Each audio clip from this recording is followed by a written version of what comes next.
Hey, we're going to find out what it's like to shoot some bow and arrows with one of our friends, Brian here.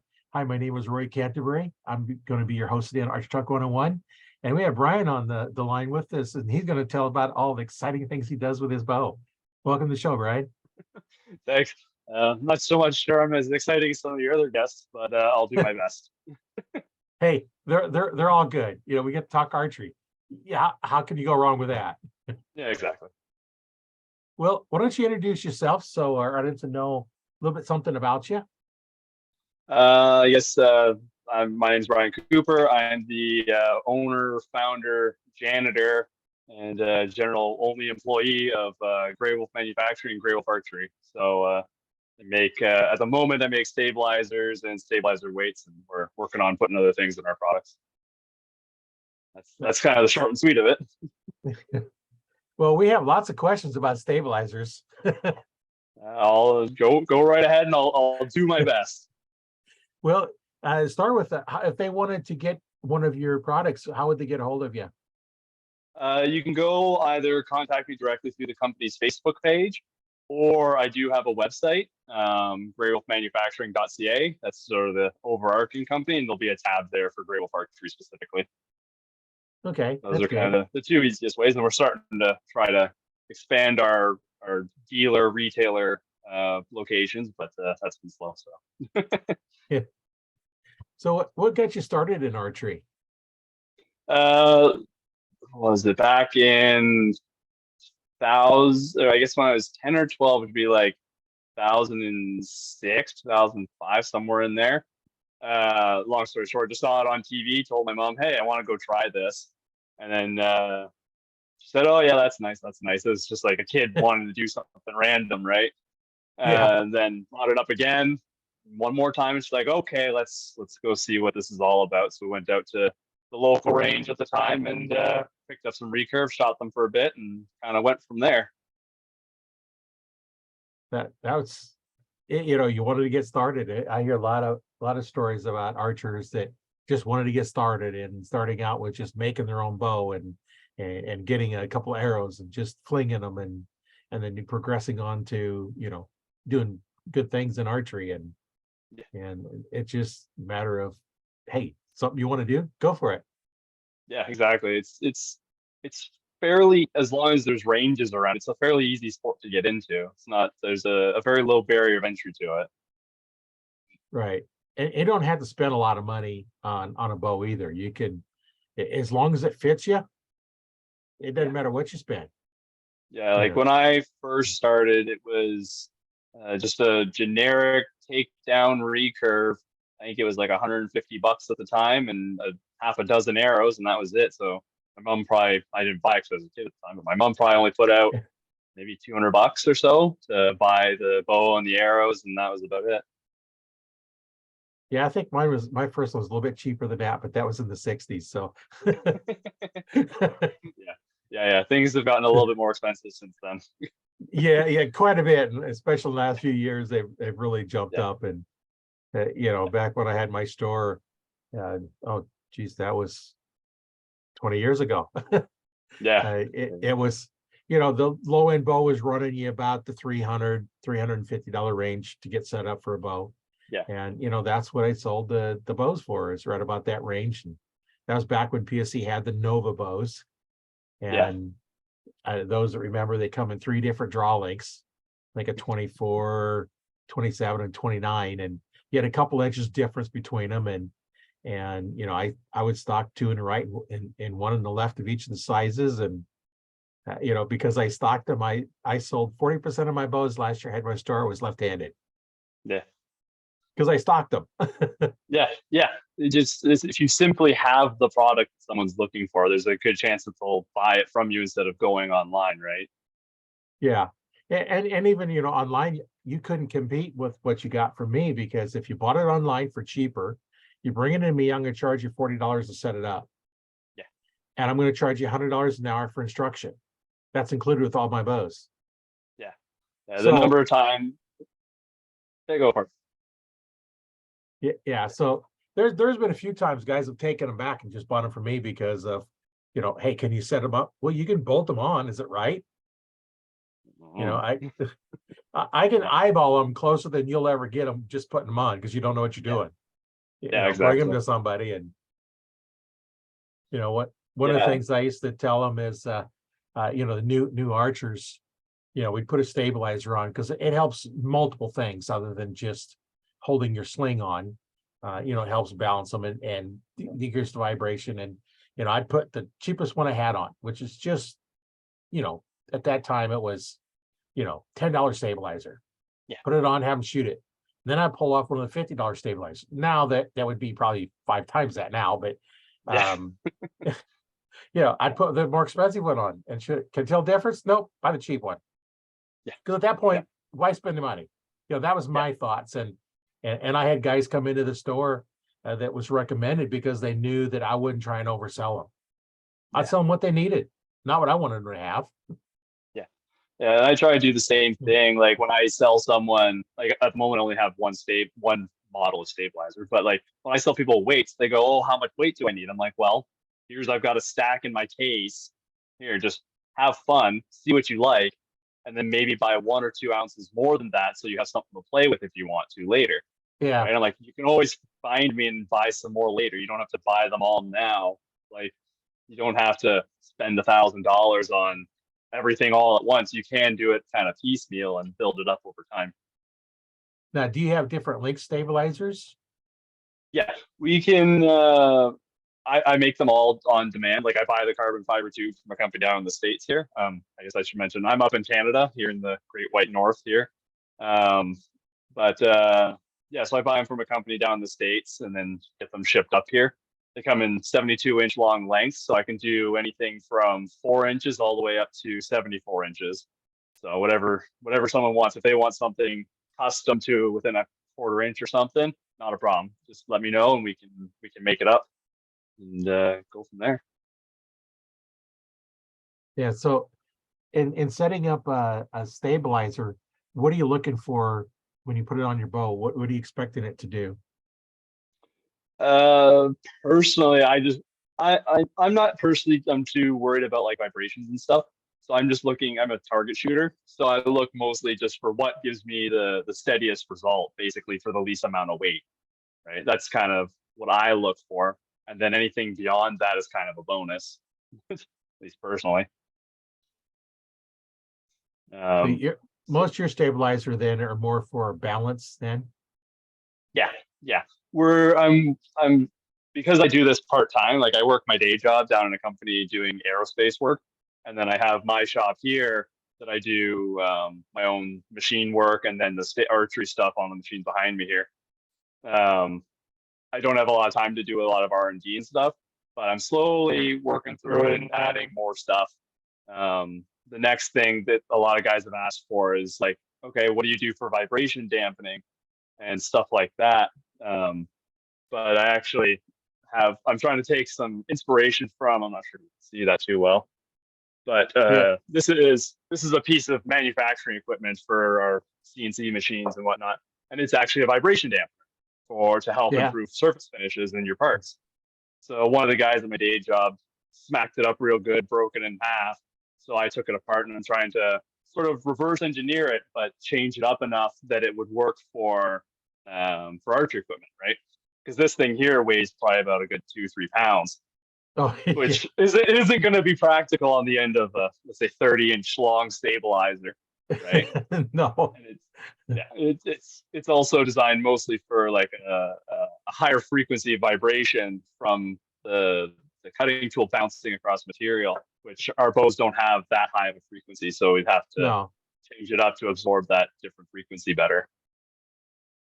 Well, and a lot of these new bows don't have much vibration in them. It's not like the old No. ones, you know.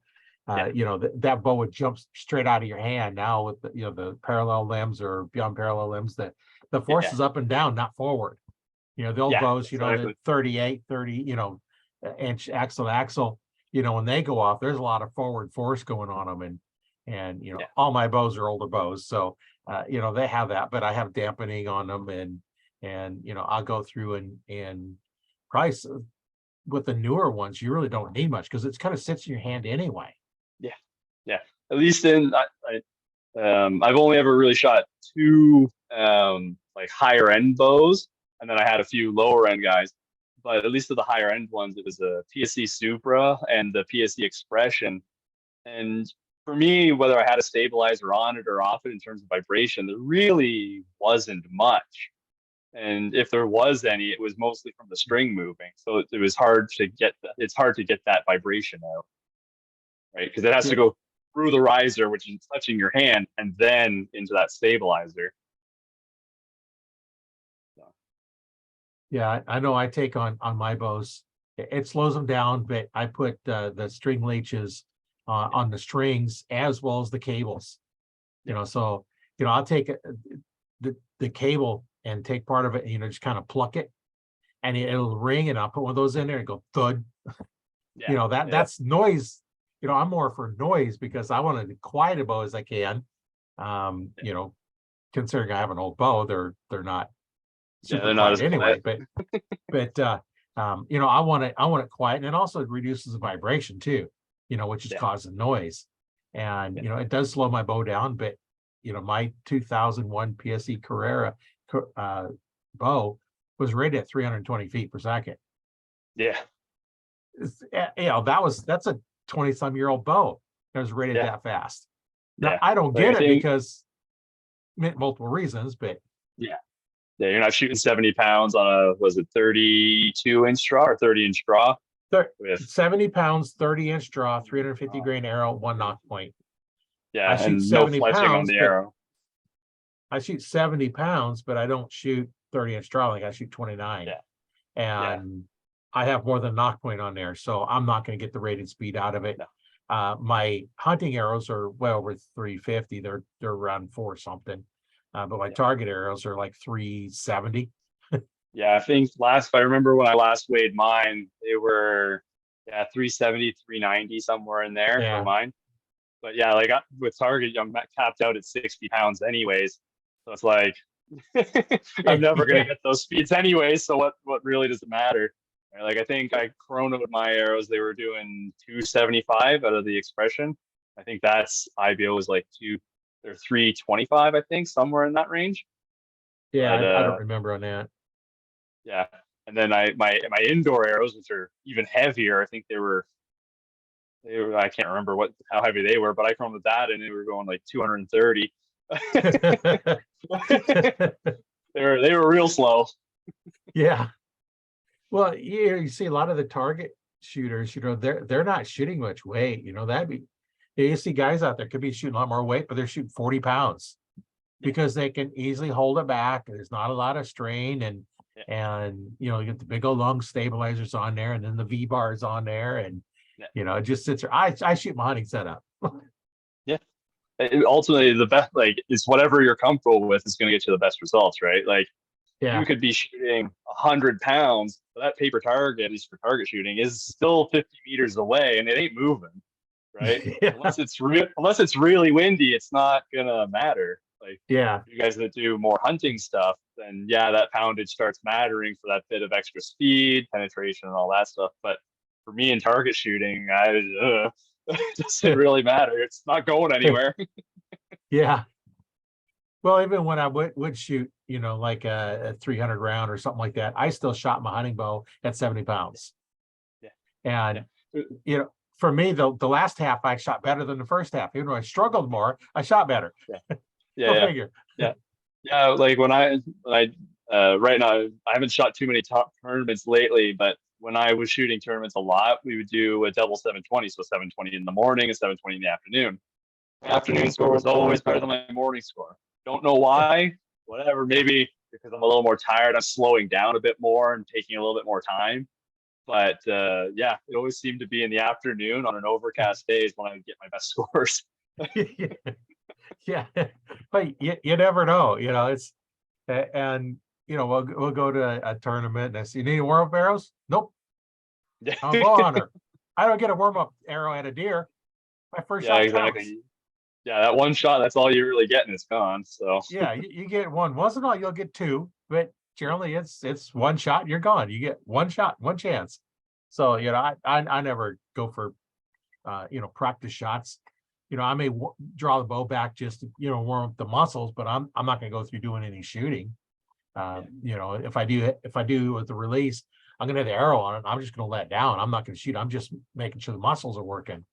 And Yeah. you know, that's all I'm doing. I don't want to shoot because I want to take that first perfect arrow and make it count. Yeah. Yeah. I just would take a few shots to make sure nothing got moved when I put my bow Yeah. back in the case or shit brought it over or wherever it was going, just to make sure the rest of their sight hadn't moved. Everything was the same. But yeah, you don't need no amount of practice is really going to change anything at that point. Yeah. Yeah. It's just making sure all the equipment's still in good shape and you're able to go. And you know, if I take too many more of those shots, I get tired or more towards the end. Yeah.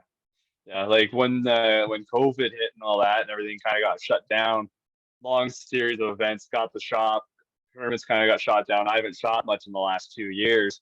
Like I think I shot the Ontario Provincials 2 years ago, and then I shot the Ontario Provincials last summer, and then that's it. I think I've shot a grand total of maybe 300, 400 arrows in the last 2 years, Oh, which is really sad for me because I used to shoot like 300, 400 arrows a weekend and every weekend, right?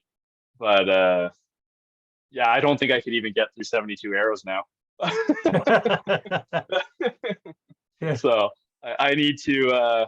I got the shop here. I need to start doing some more shooting down over that way where I got a target down there. But Yeah, we're just gonna have to take a time during the day and just like, okay, I'm gonna go shoot. You know, I get home from yeah, work, I go shoot my bow, you know, a dozen arrows, and then yeah, you know, at least you yeah, get something. yeah, exactly. Like my dream goal is I want to get the company up and running so I can quit my day job, and then I'm already here, so I might as well shoot some arrows while I'm here, right? But right now, it's work the day job, come home, do the work here, and then by that point, it's 9, 10 o'clock at night. It's time to go home. Yeah. So there's not much time left for shooting. Well, and when you go full time here, then you'll be able to take and try different things on there and see how it affects your bow. And you Yeah, know, try different bows, and then you know, have people come over. It's like, how's this work? How's this one yeah, work? You know, just try different things. And yeah, kind of hard to do exactly. that when you have a full time job. Yeah, like what I want to do hopefully in the near future is like I've got like the one stabilizer that model that I make, but I want to start making like specialized ones for recurve versus compound. But I only shoot compound, so it's hard to test out Yeah. what's good for a recurve bow when you've only got a compound. Yeah, So they're different. yeah, what I'd want to do is go and buy a proper recurve setup and then start doing test shots with the other bows and comparing stabilizers. Like, okay, is a stiffer carbon fiber better for vibration absorption? What lengths are better versus the poundage of the bow, and go start doing all that testing and whatnot. Yeah, and you probably got some archers around there that use stabilizers. They'd be glad to come in and try them out for you and see how they Yeah, work. And there's a handful here, but it's mostly I'm in a bit of, I'll call it an archery dead zone, oh yeah, or like for anybody who would actually want to or know anything about stabilizers and the differences between them, right? Because I'm about an hour north of Toronto, so you get quite a few target archers. It's this weird split in Ontario. You go south of Toronto, you get a lot of recurve guys. You go north of Toronto, you get a lot of hunters. It's mostly city down south of Toronto, and it's bush up north of Toronto, right? So a lot of the hunters, at least in this area, they just have the short little stabilizer. They shoot a few arrows at the beginning of the season, and then they're gone. You see, like you see this little graph of people. Okay, early spring, not much. Oh, you start getting into like deer season. It's like whoop, all these hunters show up, and then they're gone after like a week or two, right? And there's a small batch of us in this area, but for me to get to any significant number of people who would actually care or have the ability to give that feedback, I'd have to drive probably about an hour south of here. oh yeah.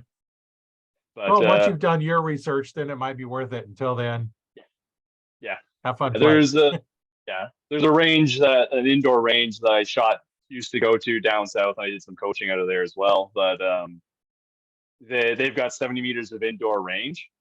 So what I want to possibly do in the near future, hopefully, is make up a bunch of samples that go down there and be like, hey, I'm going to be down here from this time to this time on this day. who wants to come try some stabilizers and give you their feedback, right? Just to have different versions and different types in there, just to give Yeah. them a try. Good feedback and information when you got a whole bunch of people trying a whole bunch of different ones, and they can tell you what they like and why they like it. And just like when I saw somebody set up, determine which bow they like, it finally got down. I was like, you like this one or this one better, and why? Yeah. I didn't care why. I just wanted them to say why. And eventually you'll narrow it down. And sometimes, I got to where it's okay. Close your eyes and shoot. Yeah. So you don't want to put it in your hands. You can't use that thing against, the visual thing is okay. I like this one better. So I'm going to say it works better, even though it may not. Yeah. And, that takes that. Yeah. You do the same thing with the price of a bow, right?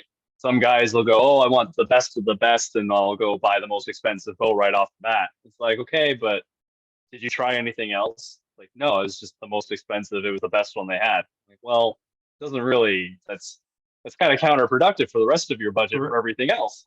Yeah. Right. So you got, like you said, just find the bow that fits you, right? Like when I first started getting the target, I went down to one of the bigger bow shops south of here. And I went in and I'm like, I'm gonna buy a target bow. They're like, okay, which one are you looking at? I'm like, well, this very wide range of bows. And they're like, okay, well, we'll pull down, I think it was like 7 of the bows or whatever. Got them quickly adjusted to the draw length and just started taking shots in the shop before narrowing it down to the narrow range. And it wasn't about, I mean, price was important because I had a certain budget, but it wasn't, okay, let's go for the most expensive one because that's got to be the best. It was, what's the best one in the budget range that feels the best and seems to perform the best, right? Like, you just got to find that right bow. Yeah. I know there's times when you pick up a bow, it's like you look at it and it's like, oh man, I like that bow. I want to shoot that bow. And you put it in your hand, feels good. You set it up for you. Yeah. And it does not fit you worth beans. I had one when I had my shop, Browning, which was owned by PSE at the time. They put out a bow that was counter rotating cams. The 2 top cams rotated opposite. When you drew it back, one rotate the other way. That's like, that is cool. I want to shoot that bow. It's like, it's like out in the shop. So if I want it, I just take it.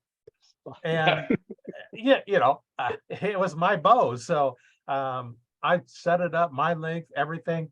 I just could not get it to shoot good for me. No matter what I did, it wasn't going to fit me. So I sold it.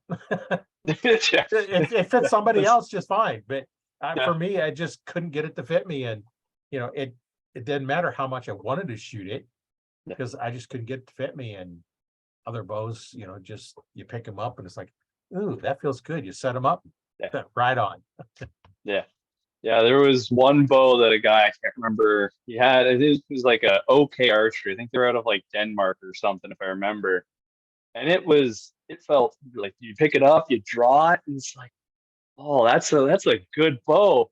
But I never did end up like buying one or shooting one more than that. But it had a real nice draw on it. It was a neat bow.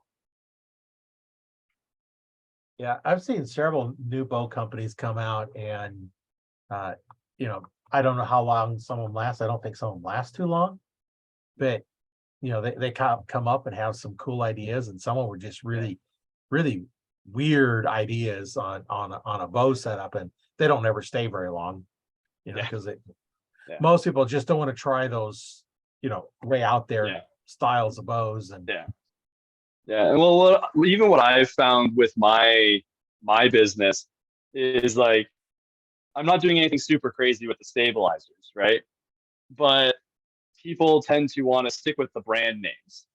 It seems that from what I've seen is people have one of 2 options. They pick the cheapest no name that you can find, or they go with the more expensive brand name. If you're in that middle ground, you kind of have a rough time trying to convince people that you've got a legitimate product, because it's more expensive than the cheapest ones you can buy, but it's not as expensive as most expensive ones you can buy. So it's just this weird middle ground where it's hard to get people to to take you seriously, right? Yeah. And that's where you've got to try them. Like you said, after you get a bunch of them up, go down to the range and try them. And then next thing you know, it's like, this one shoots better than anything I've shot before. I like this one, and this is why I like it. And this one I don't like. This is why I don't like this one. And then you can take that. And it's like someone else in the same situation. Yeah. This is the one that might work for them. And I know when I was a kid, I'd used to go into the speed shop, because we worked on pretty hot cars once in a while. And the lady behind the counter never turned a wrench, but she knew the answer to almost every problem you had. You go and say, here's what I answer. Oh, this is the problem. Because she'd had so many people come in with a problem, come back and say, hey, this is what fixed it. And she remembered it. And, that's the thing that you got to get by is, not everybody is going to be an expert because they've done the work. They could be an expert because they pay attention to everything that's going on. They've done a lot of troubleshooting, looking at stuff, and that's in your job. There's going to be people out there that like, oh yeah, that's the problem, because they'd seen it before. Where you may not have seen it, and it's like, what's causing this? It's like, oh yeah, you need to adjust this. That's what it is. Yeah. Like at my day job, like I do CNC machining for aerospace, right? So every so often we get the new guys and they go, well, how does this, why isn't this working? I go, I don't know, but we'll figure it out, right? So whenever something goes wrong with one of the machines, I'm always the first guy behind the maintenance guy. It's like, you need a hand with that? I know there's a big loud thud and something's probably broken, but like, you need a hand trying to fix what's wrong, right? So now whenever one of the new guys does the same thing, I now have experience from when helping the maintenance guy and go, okay, well, it's either A, B, C, or D. Let's start eliminating options and go through the list, right? Yeah. You can apply that. You can apply that principle to a lot of things, and even like you said, just someone who hears, oh, this was the problem, this was the solution. Just by hearing that and you remember it, you can. You don't have to do it every day to become very knowledgeable in a subject, right? Yeah, and what we're talking about fits right in with archery as well. So, the same thing applies, on a boat. So people have different problems with different things, and you just never know what's causing them. I've had people that, just cannot shoot very good. The paper's tearing all over the place. And it's like, no matter what I do, I can't get it adjusted. Yeah. Well, you know what? Let me shoot your bow. Yeah. And if it doesn't tear good, then we got something to look at, because there's all kinds of things can cause it. One, your grip. 2, your grip. 3, your grip. And then we start working on other things. So yeah, like I said, when I did some coaching, a small bit of coaching a few years ago, and 99% of your problems is right here in your hand. It's not the bow, it's not what equipment you're using, it's this hand that's holding that bow, right? The number of times I'll go up to people and be like, okay, they're like, it keeps hitting my arm. I'm like, okay, if I come up to you and I start grabbing onto you and like shaking you, what are you gonna do? I'm like, well, I'm probably gonna hit you. It's like, well, that's exactly what the bow's doing. So stop, stop death gripping the bow. It doesn't have legs. It's not running away. Just let it hold on to its chin. Like, it's not going anywhere. That's why I put a sling on it, because I don't hang on to it at all. Well, they'll still do it with the sling too, right? Like, yeah. Well, then I see some people adjust the sling so tight it's against the wrist and holding it. It's like, nah, it needs to be just loose enough. And I'll just let go of my bow and sit there and hangs on the sling. And I just created the podcast come out just before this one. I kind of finished up a 2-series podcast on how to do line your feet up and how to use a release, where to anchor, how to use a handheld, how to use a wrist strap one, the shot process, the whole stuff going through the whole thing. And that's how I do it. That's the best way for me. I'm going to teach you that way, and then we're going to modify it. Teaching martial arts for over 20 years, the same technique works the same way for everybody, except I got to tell you one way, tell somebody else a different way, and demonstrate a little bit differently, because we all learn differently. And Yeah, like I did martial arts I did jujitsu for, I don't know, 5 or 6 years, something like that. But I was a lefty. I shoot compound right-handed, but I fight left-handed. So whenever the sensei, the teacher would demonstrate it, he would always demonstrate right-handed because he was right-handed, but that's what most people are. So he's going to teach it Right. to them, and then he'd be like, okay, you kind of have to just follow the footwork and figure out, just translate it. So you got kind of good at figuring that out, and it does apply a lot to archery as well. Like you can Right. watch someone do something and go, okay, well, they did it like this and like this. Now why? And you break it back down and just and try and incorporate it and see if it works. If it works, great. If it doesn't, then you try something new. Yeah. And the same thing, applies no matter what sport you're doing. But, I did Hapkido for about 20 years. And, we have a lot of joint locks and working with, power and, one of the things that I teach is I want you to have your toes pointing straight to the target and right off to the side. And the disadvantage of the way I teach it, if you grip that bow, you will hit your arm. Yeah. You will hit your arm. If you try and push it out too far, you will hit your arm. If you do it correctly, you're not going to hit your arm. I don't wear a sling. I don't even hit my arm when I'm wearing a big heavy coat because of my grip, and I run a little bit half inch shorter draw length. I run 29, so 29 and a half, and I don't hit my arm. And I want it off to the straight because what I want to do is I want to take that hand and push straight to the target. When it goes off, I want my arm pointing to where the target is. And I'll use a practice string. I've done this in some of the other ones. I'll take a string, put around your thumb, my draw length, and then I will shoot. If that string hangs up or does not go straight, my form is wrong. Once that goes straight to the target off my hand, my form is right. I'm pushing straight to the target and, most efficiently. And same thing I use for setting up loops, for your arrow. I want it to directly behind the arrow, not above it, not behind it. If you put a knock point on, you got to put 2 on. Yeah. Because if you don't, you're pushing that arrow at a little bit of an angle.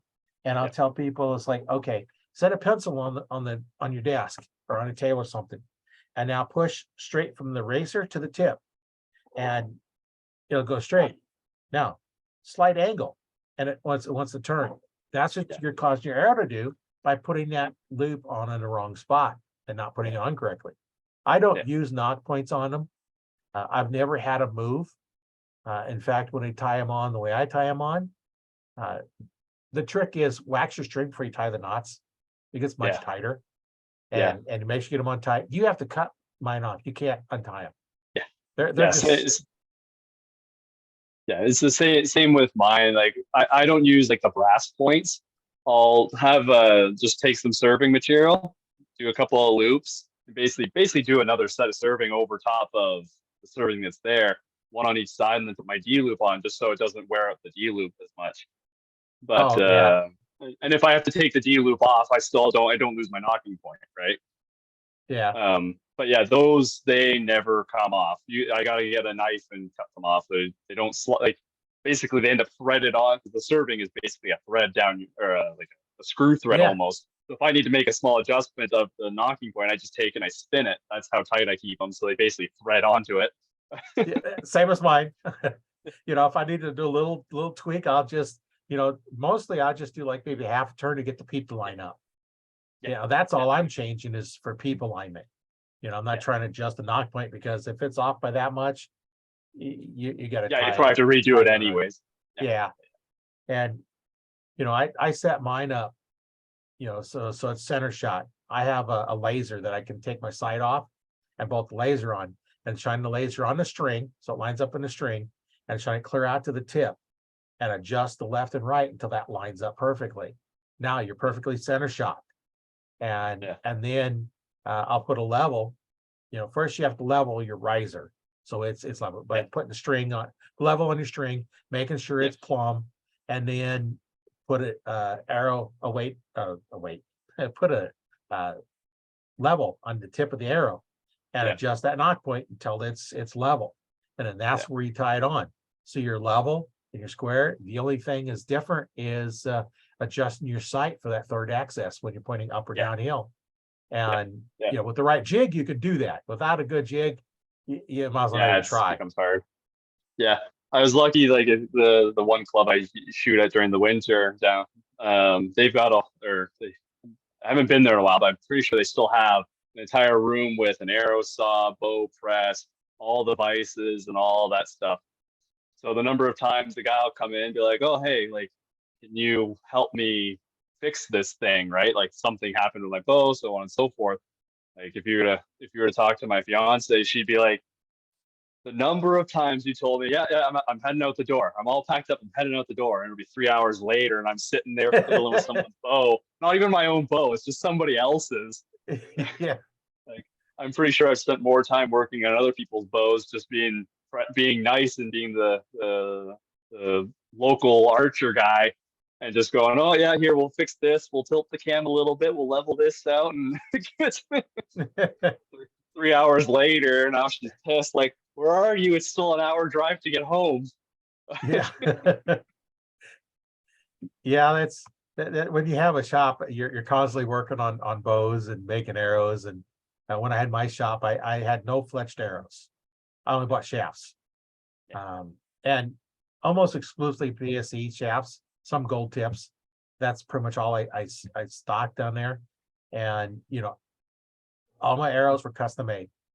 Yeah. What colors you want. Yeah. And you could do 4 or 5 inch, 3-inch veins. You could do 4 or 5 inch feathers. Yeah. I kept all the feathers because that's what I shoot. That's what I started with in the 60s. I still shoot feathers on my arrows, 4-inch feathers, and I see no reason to change.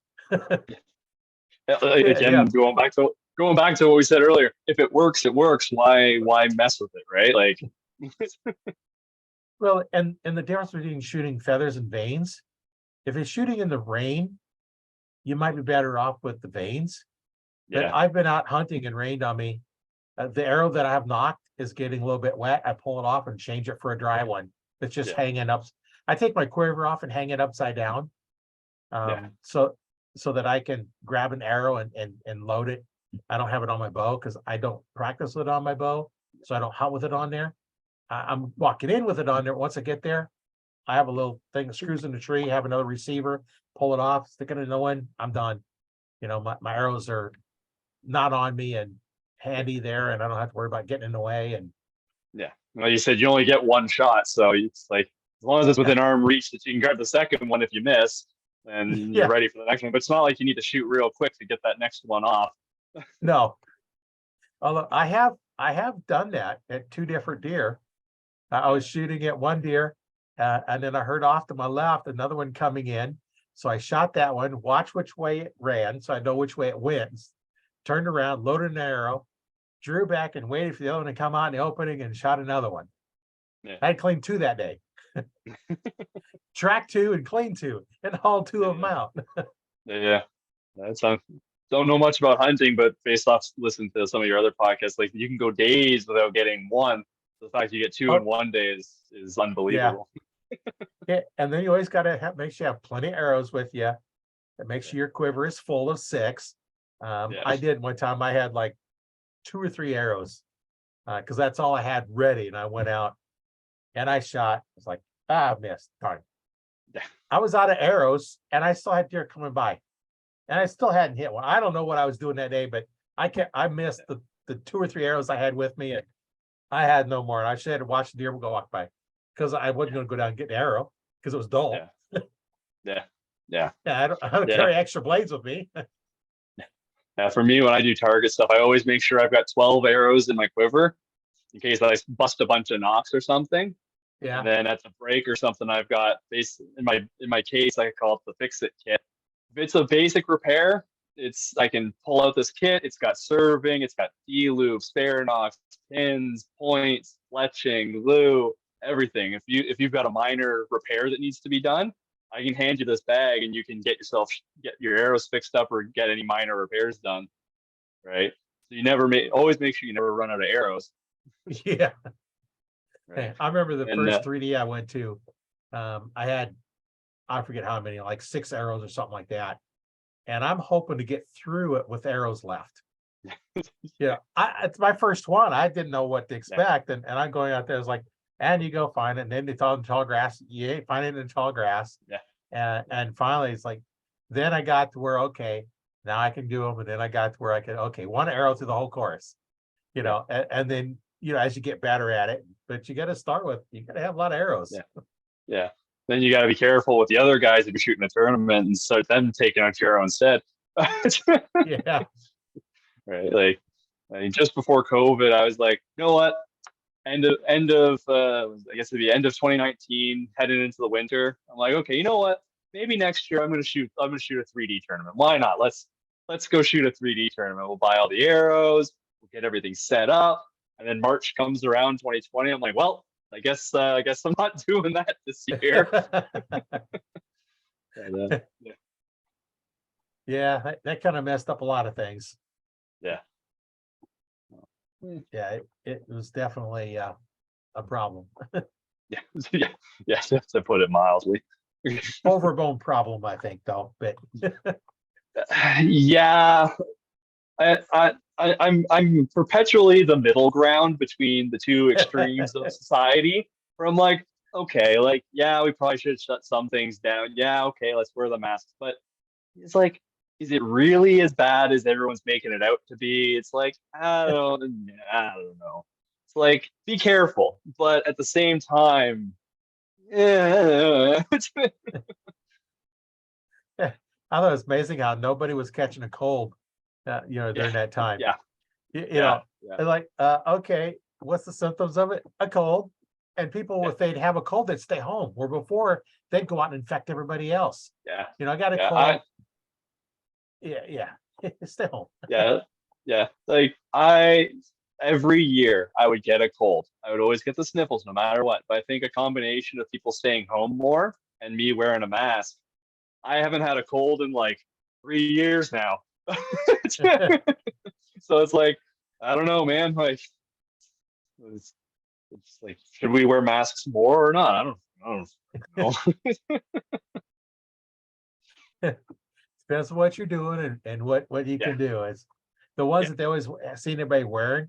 I can't wear them. As I'm breathing, it blows up in my eyes, makes my eyes water, and I can't breathe in them. But I wear respirators quite often because you can breathe through them. And that's the difference. I can't breathe through those, and I have trouble, because I'm sitting here, just right here talking, and my heart rate's 59. It's nothing for me to go down. If I'm sitting there doing nothing, there's been times like, okay, I fall asleep, I had trouble breathing. It's like, 51 heart rate.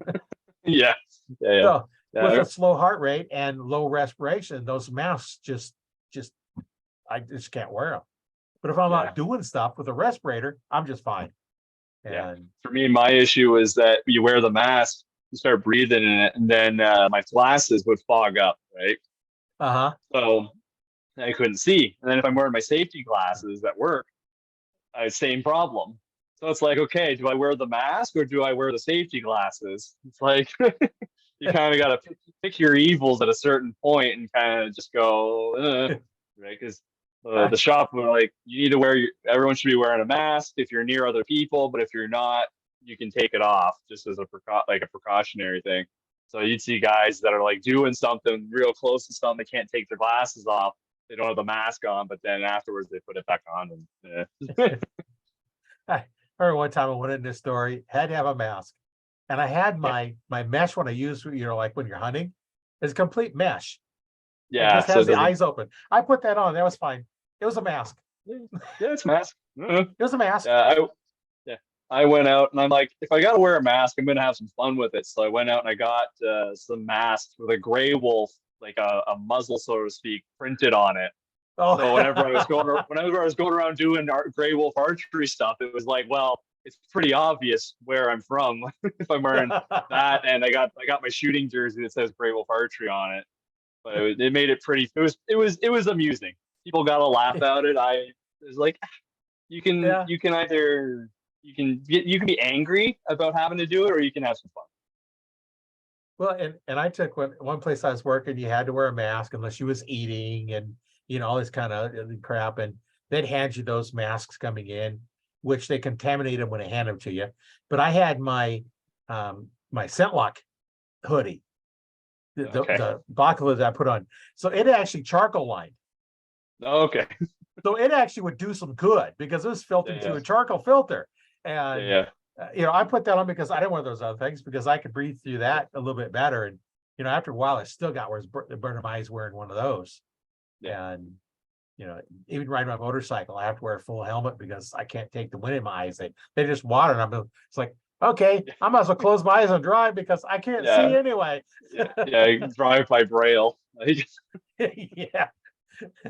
If you had those little vibration things in the middle and the side, you could, okay, I'm on that one. Let me go to the other one here. Let me just bounce between the two of them.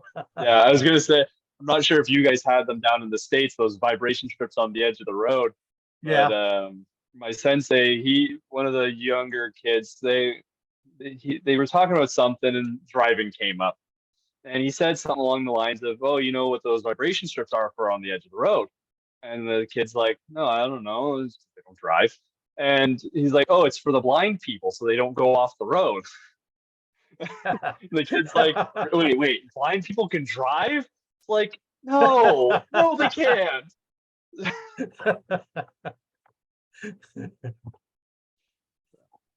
Yeah, I always wanted to try and teach a blind person to shoot with a bow and Yeah, just see how we could do it, at a distance. And it's like, okay, yeah, here's where we're at. Okay, there's you're shooting a little bit high and then adjust them. And yeah, it's like, okay, no eyes, just all feel. yeah, And I'll do that yeah, sometimes too, is have them shoot with their eyes closed because you can yeah, feel what your body's doing. You can yeah, feel what the bow is doing. yeah, And, shooting at blank bales is another great training tool.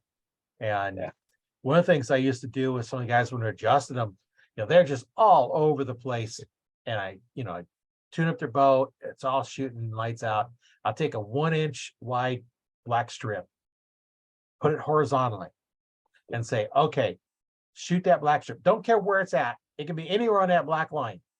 And they'll shoot it and they'll be hitting that black line most of the time. They're going to hit that black line or be real close to it. And I turn it, so it's up and down and shoot it. And they're hitting that line. No problem. Because your mind will let you float sideways or up and down on it. And I say, okay, now you can hit a 1-inch horizontal line, a 1-inch vertical line. Your X ring is a 1-inch diameter circle.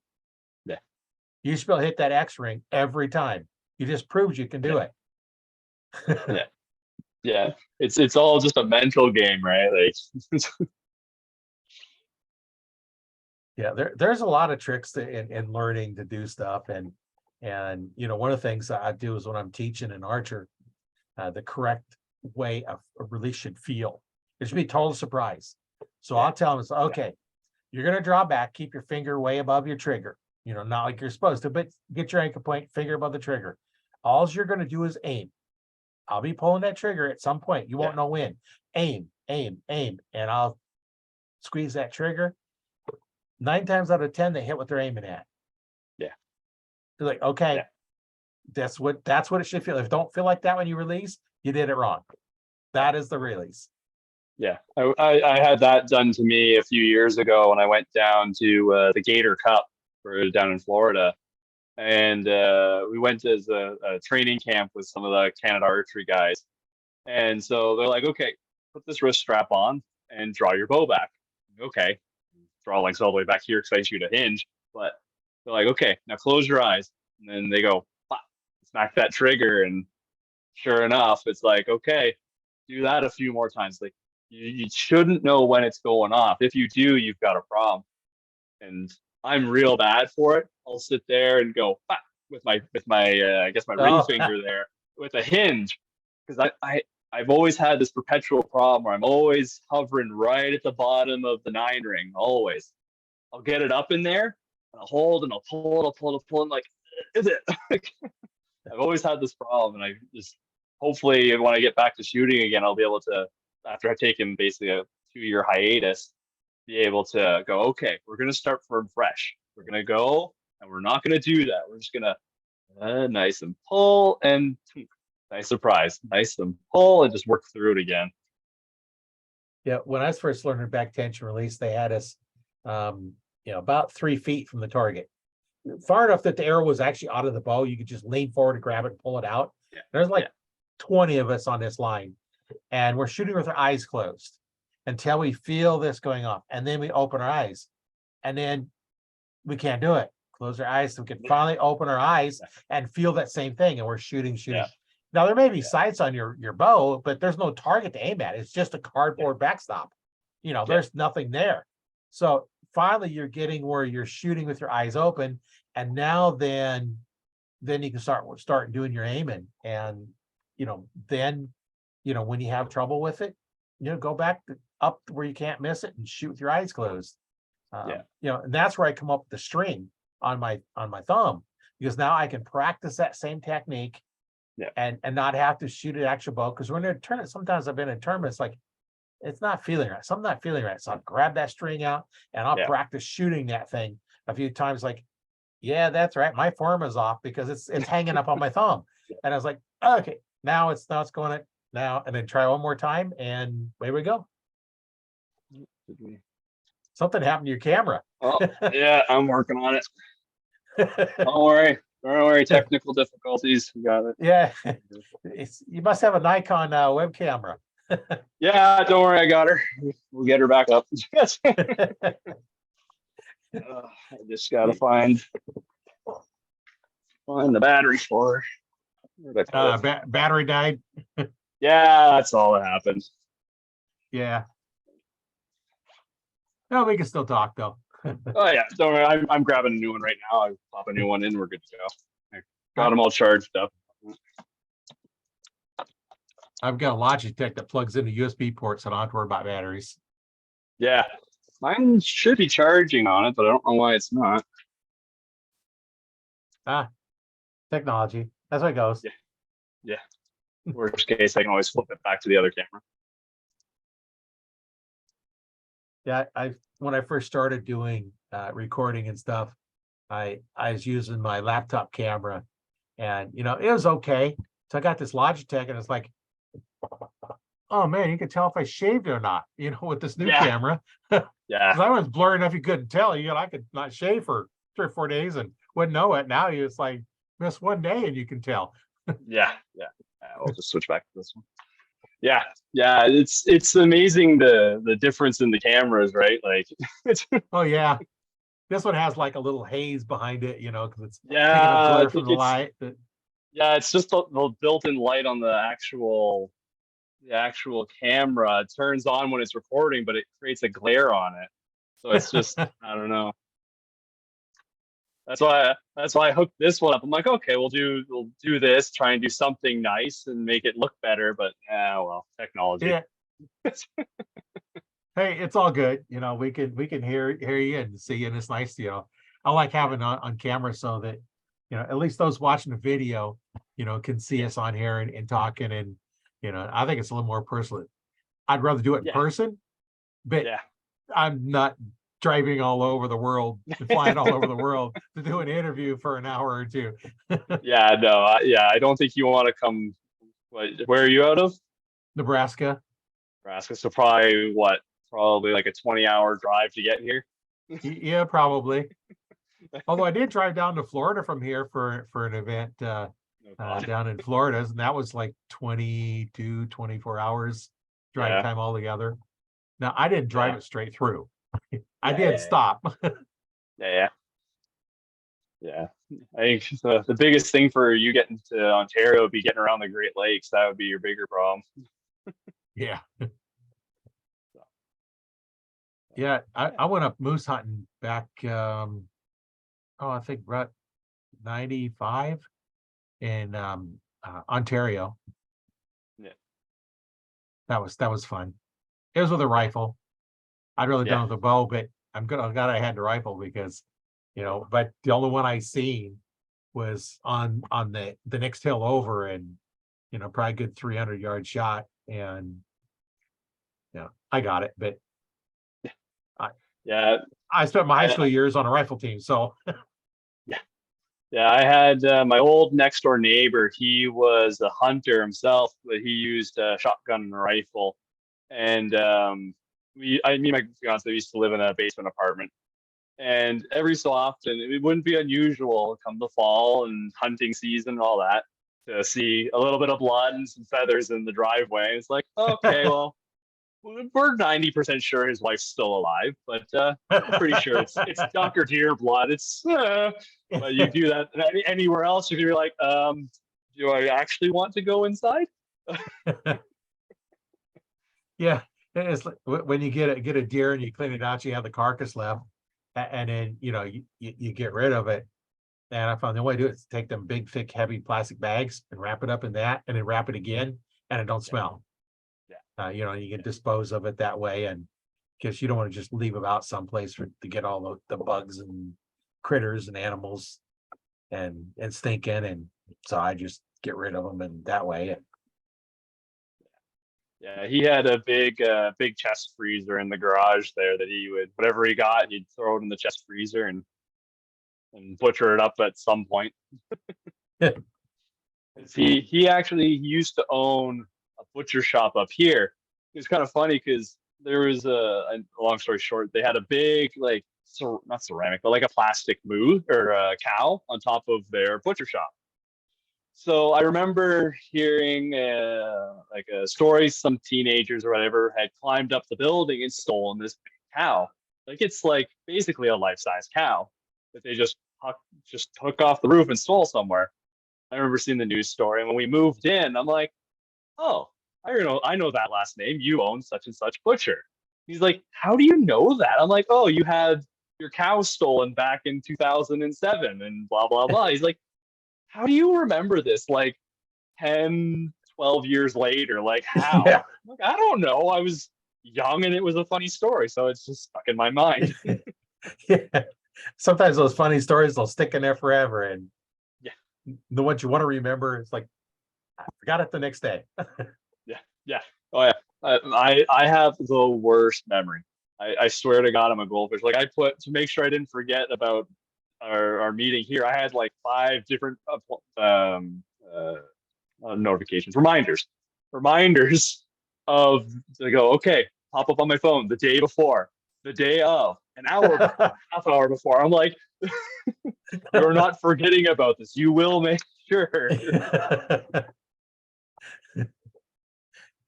Yeah, I use my Google Calendar for everything. If it doesn't show up in there, I'm going to miss it because gone. Yeah, yeah, I keep it in there, and when I schedule podcast stuff, I send out a link to and it links into my Google Calendar. Yeah, and I was using a different program to schedule them, and there it didn't actually create a Zoom link. I actually had to change it to a Zoom link, open it up and say make it a Zoom call. I'm using Calendly now, and I got the free version, so I only get one calendar, but and I can't send out reminders, but it automatically makes it a Zoom call for me, so I don't have to worry about going in, open them up. It makes a Zoom call, and I just go and look at it. It's like change color to red, so it pops up good in my calendar. Yeah. When you sent me the link to like pick the time for when you wanted to have the recording, I'm like, this is a neat little system. This is pretty great. Yeah. I had another one that was pretty nice because I had I had more information on it. I had like a picture on there and a whole bunch of stuff on there. Calendly doesn't let me to do that stuff, at least on the free version. But it does allow me to pick it. You can schedule a call, you can reschedule it. I mean, you can cancel it, all within there. You should have all the links right in there when you sign up for it. It gives you all that information, so you can, if you have to reschedule, just click reschedule. It books another time. You just got to find the time in my calendar.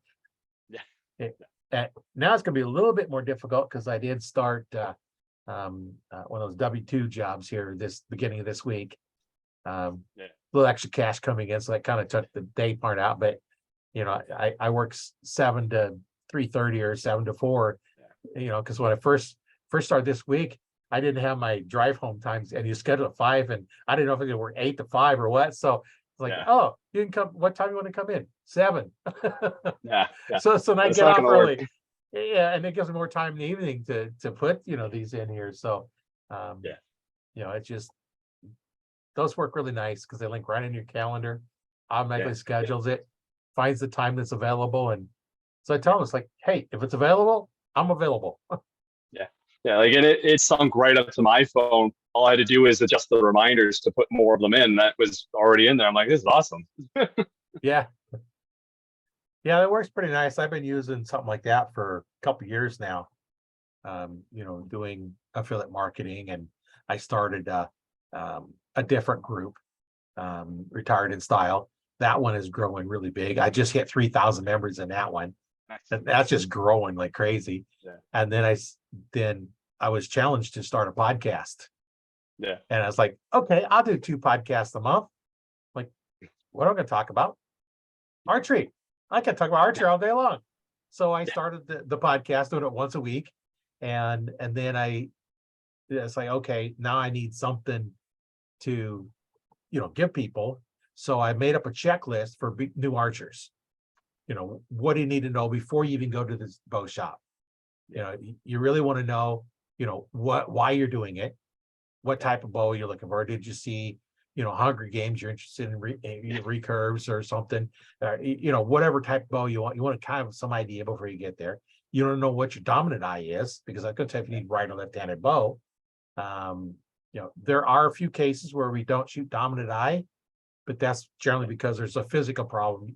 You can hold it the right hand and draw it the left, but you're right eye dominant, or left eye dominant, you're opposite. So we have to look for it. And so then I did that, and it's like, well, I guess I'll send them. So that's when I started the Archery Talk 101 Facebook group. Yeah. And then I started, going out different groups and stuff, and people would say, hey, how's my form? Yeah. And people would respond with, practice more. Yeah. That is the absolute wrong answer, because it's a no answer. And, the groups that allow you to post links, I'd say, hey, come join this group, upload your video, we'll critique it. And we still do that. If you upload a video, we'll give you pointers. Yeah. We have, instructors like me. I've been an archery instructor since 95, and there's other guys that they're instructors and bow techs. I've been working on bows since 2001, professionally. That's when I bought my store. I went down, spent a week down in Tucson, Arizona at the PSE dealer school. And I spent a week down there learning how to tear bows apart, put them back together, make the steel cables, which you don't do anymore. No. I was going through my miscellaneous archery stuff, and I come across a set of steel cables with cams. I think it was for one of the PSE Novas. I think a 49-inch cable. It's like all made up, ready to go. Yeah. and last time I heard, they're about $100 a piece for the cables to buy them. And this is the one that has a little bead, a little cylinder crimped on part of the cable in a certain specific spot. And those are no fun to make. No. You have to buy the blank with them already on them, because you're not getting that on there and crimping it in the spot. Yeah. So that was an art. I make the strings are easy to make now. I got the string jig and all the strings, and when I had my store, I just custom made all the strings. I didn't stock any of them because there's too many to stock. If I'm stocking all the PSEs, and I got to stock all the Bears and all the Matthews and all the. I wouldn't have to do Matthews because they got a Matthews dealer in town anyway. But I had to stock all those. And what's the chance of me having the right one when you come in? Like one guy called me. I think we closed at 8. I think he called about 7 and says, hey, do you have a string for my bow, or can you make them? Because he knew I made them. And I says, I don't. Drop your bow off and we'll make the strings. I got a tournament tomorrow. I need a new string. Okay. Yeah. Show up, we'll get it. So he walked in, and it was one of those Dartons that have the extra skinny cam track in them. Yeah. So, and I knew it was skinny. So I normally make, if it's like 14 to 16 strands, I'll make them at 14. I'll kind of put them in the middle. Now the higher poundage bow, I might go a little bit higher, and lighter poundage go a bit lighter. So I started making it, and we got far enough. We got the one end served, tried it in the cam, too big. Yeah. Throw it away. It's not worth tearing apart. It takes longer to tear apart than to make a new one. And by the time you make one string, you pay for that roll. Yeah. When you buy, we're buying the big bulk rolls. So I made another one, got him all ready, out the door, less than an hour. Yeah. And he had what he needed. Then he had to go shoot down at the club to get it broken Yeah, in. to get it all started. Yeah. Yeah. They got to break it in a few hours and then go home and sleep and go to the tournament. But I never did talk about that, how he did the tournament, but you know, that's why you have the stuff to do that. And I still make them. Now the new bows, you're going to have to get the string off because I can't press them. I got one of the old bow presses for the old style bows. Yeah. So even some of the little bit newer ones, I still have trouble with them because they're getting so short. But now the parallel limbs beyond parallel, I can't even use my portable jig, which has a little hook in there. I had one that was a Bowtech, and it curled over so far. I couldn't safely even press that one. So it's like I've got the same thing. I've got my bow case, the little repair bag that I mentioned before, and then I've got a toolbox that I call the oh crap box. Like something more significant has happened, but you can't get to a shop. Like nothing's broken, but like you've lost a peep, you've derailed your bow, but the string's not broken. Other more involved repairs. I've got a portable bow press in there. I've got spare strings. I've got screwdrivers, Allen keys. If it's something that can be fixed on the field, that box probably has it in it. But if you've got at a certain point, you got to just bring it to the shop. Yeah. Well, and when you're going, those are good if you're going on a hunt someplace where you're not going to be, close, like, up in the mountains or someplace out, take an extra set of strings and cables for your bow and take your portable bow press. Yeah. I've always got an extra set in my bag, no matter what. And it's good if you take a set, you get it broken, it's all set exactly what you want, take it off, put a new set on, break that in. That is your emergency set. When that one wears out, put that old one back on and make you a new one. And then, cycle through them and you're out there with that portable bow press. You can do most anything you want. And, or carry two bows. But it's better. Or carry two bows. Yeah. It won't be perfect just slapping it back on there, but it's still better than nothing, right? So right. At the point where you're taking the strings off, you're kind of in a bad spot. Right. And you can, put a clip in them so that that they need to be, they're not twisted extra. And then you put them on, make sure you don't twist them, you roll them around, don't twist it any. And then you should be able to, if your 20-yard pin is on, the rest of them are going to be on most likely anyway. So if that's off, now you got to figure out why it's off. And, at that point, it's moving the cage up or down. Because you can't move the pin, you got to move the awl because if the same, everything else is the same, you're that's all you can do. And your pin spacing should theoretically be the same. Yeah, it's still worth taking a few shots if you have to go that much work. Take some shots of the longer shots, and just to see where they're at. One of the things that I'll tell people to do when they're to test out their pins, because some people will cant their bow slightly. And the old pins, my old sights didn't matter. You can cant them cut out because you can adjust in and out, so you can get them set. I said, take your target, whatever distance you're going to shoot at, 20 yards, 10 yards, take your 20-yard pin, put it right there on the X, shoot. Now go to your 30-yard pin and shoot 40, 50, 60, however many pins you have on there. Or if you have a single pin, just adjust your pin and see if it doesn't go straight up and down, either your sight is got a little lean to it or your bow, you're leaning. And that's where that third access adjustment will make sure the bow is set. And for those that don't know, what you do with that is you put it in a jig, and the jig is all leveled. Your bow is all level and plumb. And now the jig is set up so you can tilt it forward and you watch your level on your bow, for your sight.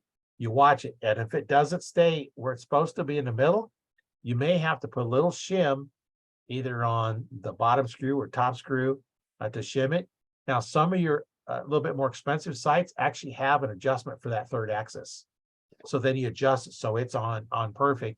And now if you're shooting up or downhill, you're not shooting off the sight, because the last thing you want to do is shoot downhill and all of a sudden you're shooting way left or way right. And it's because the sight isn't set up like it's supposed to. And that's part of going through and getting a super tune on your bow. Yeah, like when I first started getting more serious into shooting, I started young, and then when I got my driver's license, I could drive myself to the range and I started shooting more. I started noticing, like, my first bow was just a simple 5-pin sight on just a generic, I think it was a Bowtech Flatliner. It was a bow that was only ever released in Canada anyways. But I started shooting more and I'm like, I'm hitting perfect at 20, 30, 40, 50. Like, up and down is good, but it keeps tilting. I'm holding it, you could, like, I'm looking at it like, okay, I'm holding the bubble level and the sight level, but it's still going on an angle. Heck. So I'm like, okay, well, whatever. We'll deal with it for now. As I got further into it, I started buying all the bow levels and all the other stuff. So I put the level on the riser, on the flattest part of the riser I could find, and I held them both at the same time. And I'm like, because one was like this, one was like that. And I'm like, okay. So where the sight was mounted to the riser was cocked out to one side. So I took a piece of plastic packaging I had found in the recycling from somebody else's sight, took a pair of scissors, cut basically a small little shim out, stuck it on the one side, got it as close as I could, just starting out. Like, at the time, I don't know what I'm doing. I don't know, this might work. And got it pretty damn close, and it was like, oh, that's much better. So Yeah. you'd be surprised what a little bit of a shim can fix. Oh yeah. Yeah. And you have the same thing when you have, like your cams, some bows are supposed to have a lean on them and others aren't. So you need to, before you start playing with that, you need to know, pretty much when they come new from the factory, they're shimmed and they're positioned correctly. That's when you start tearing them apart that you have problems. And, alignment left and right, you'll pull one off sometimes. And, if you're not paying attention, okay, there's a thick spacer here and a thin one here. If you get them reversed, now you're way off, and you can very easily derail your bow, especially if you drop back with fingers. I've seen so many people do this. Draw back with their fingers and they're gripping that bow and they're actually twisting the riser slightly off to the side and let down. And what they're doing is they're come right off the string. Yeah, let they're down, just it comes derailing right it. off. Yeah. And, yeah, I've seen that too, because like I said, here it's kind of like a bit of an archery dead zone. So the one range we have here, you get a lot of new archers coming through.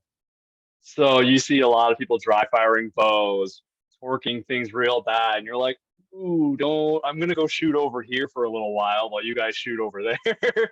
And just hope you don't get, like, there's been so many times where I go over, I'm like, okay, what you're doing is not safe. Like, I've literally had arrows fired at me while I was getting my arrows down range.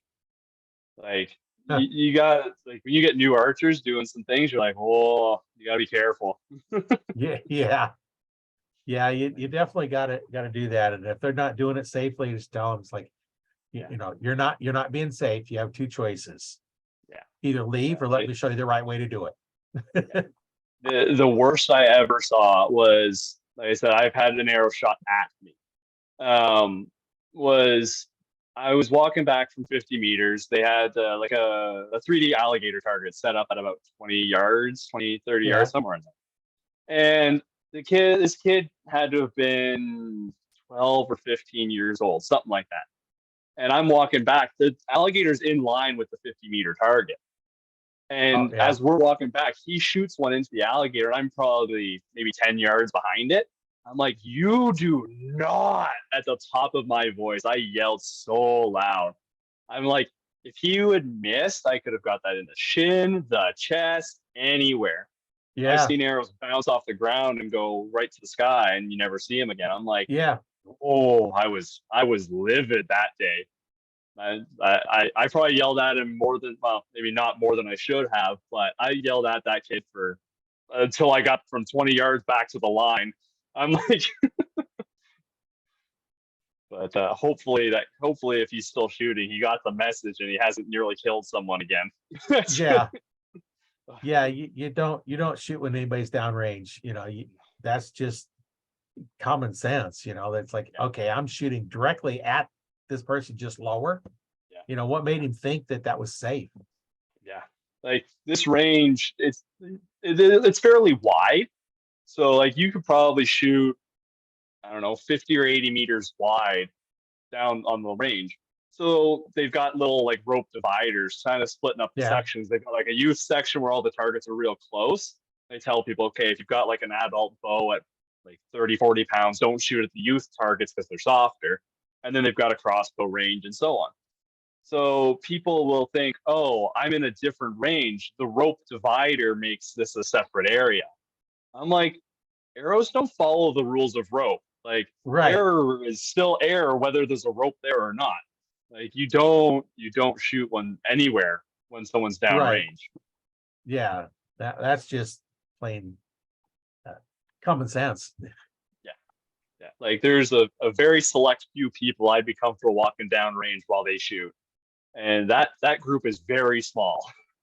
They're very good archers, right? Like A I've group of shot 0 to 1.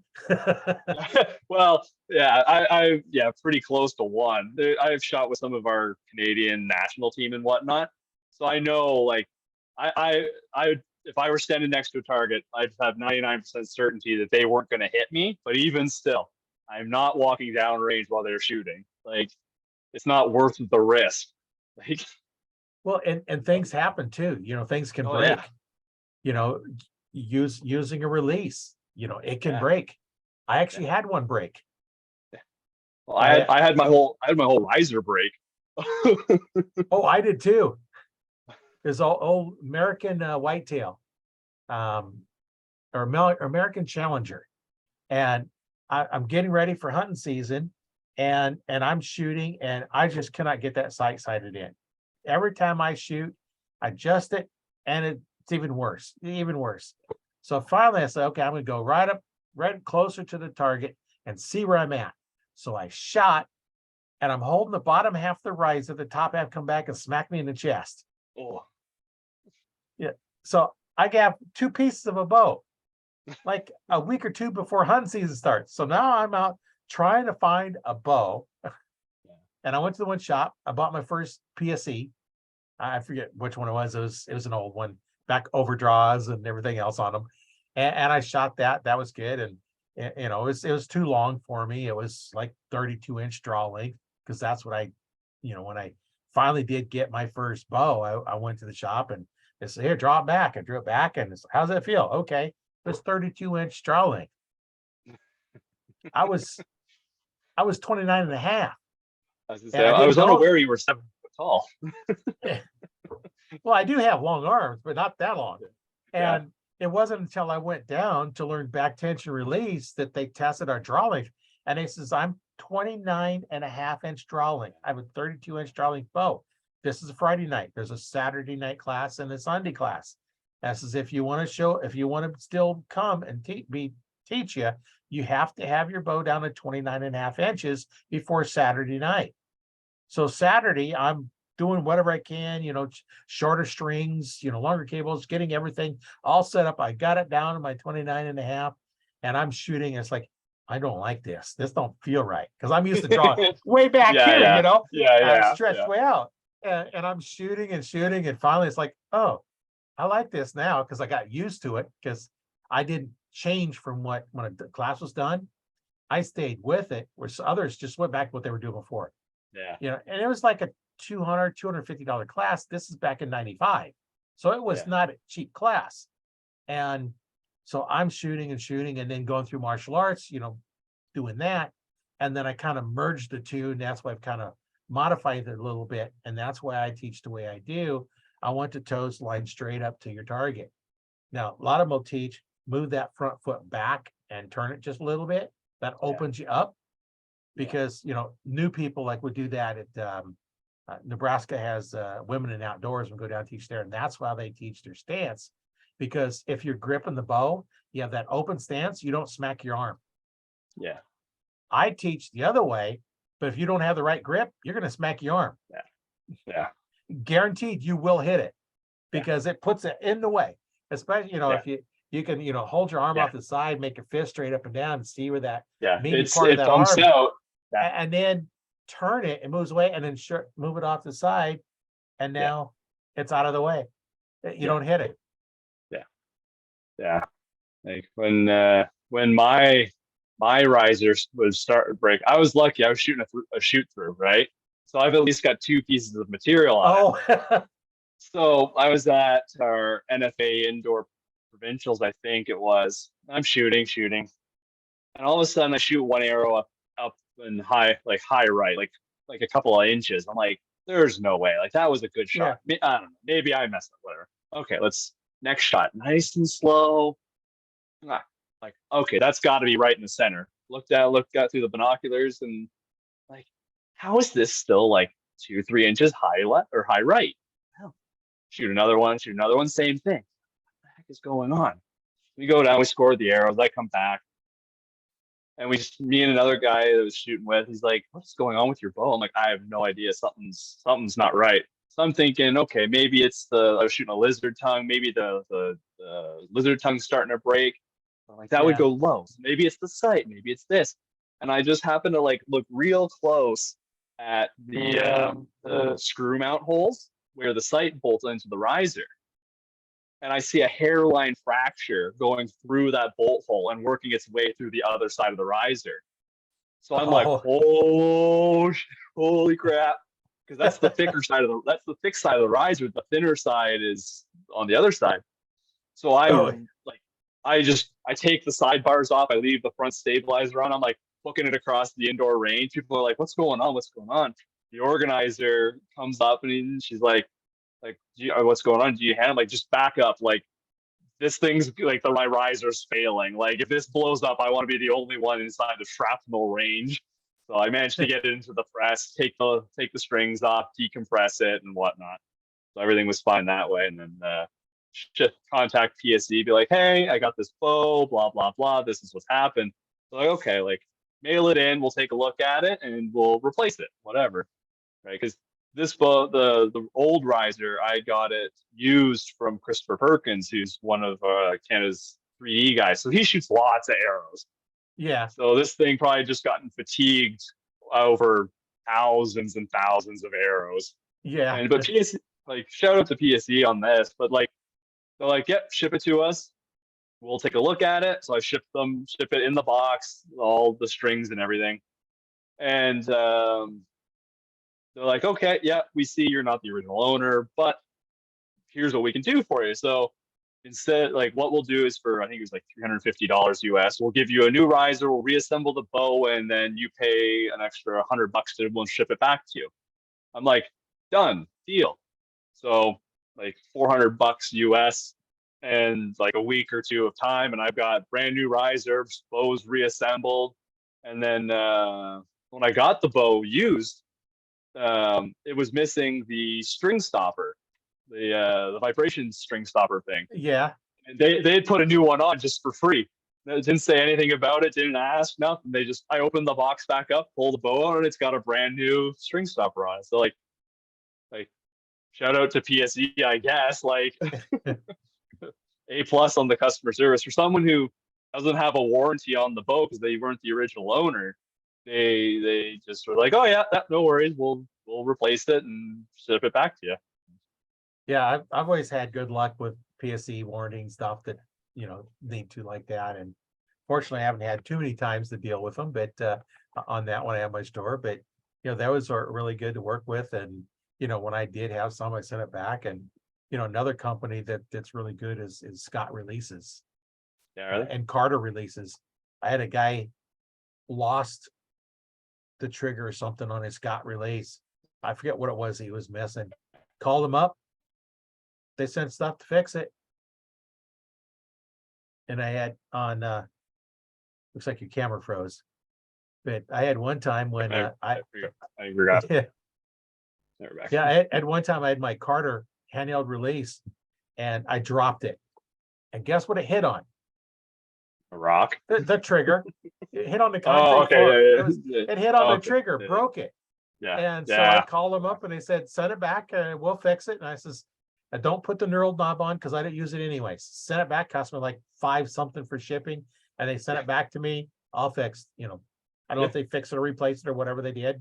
Yeah. And that's good. It cost me $5 and some cents shipping. And that's all it cost me. And they took care of it. I says, hey, I dropped it. It broke. Yeah. It just shit happens, right? You work with it, right?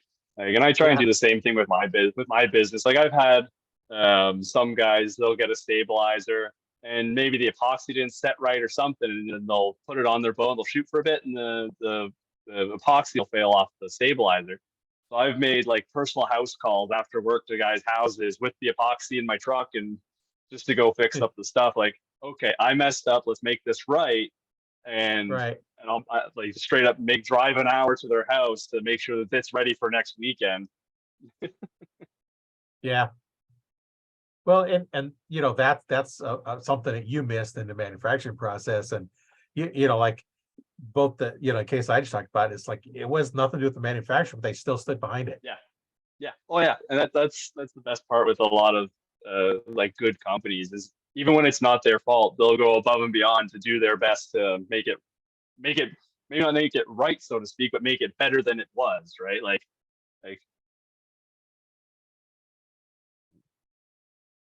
Well, and too, like here, Scott fixed the release, so we promoted Scott releases, we promoted Carter releases, because we dealt with them. We're promoting them for free because they took care of it. It cost them what, a few dollars in parts to fix it or send them out. So that's cheap advertisement. Oh yeah, like coming from the manufacturing side of things, like you look at some of the parts and whatnot of these pieces, like I can go grab like this end cap. It's not that expensive, but a good reputation for just replacing it, fixing it, whatever, goes way beyond what a stabilizer end cap is worth. Right. You got a few dollars into it. Well, but that's aluminum. I'm assuming it looked like aluminum. This one was stainless. Oh, that's stainless. Oh, that's a little bit more expensive, but still. Yeah, I'm working on some new stuff. Like, so the plan right now is aluminum base cap to keep the weight down, stainless steel end cap on the far side to get some free weight without having to put any weights on it. And then I'm playing around with a tungsten end cap. This guy's pretty pricey, but just the cap alone for the end of the stabilizer would weigh about 10 ounces. So before you even put any weights on your bow, you've already got 10 ounces on the end. But the only problem is tungsten's a little bit pricey when it comes down to it. Yeah. So. Yeah, and probably a little bit harder to machine. Oh, it's not that bad actually. Yeah, it's a little more harsh on your cutting tools, but in terms of everything else, it's pretty straightforward. Like I use the same program I use for the stainless cap, so the same cutting speeds and all that stuff that I do on the tungsten cap, and it works out just fine.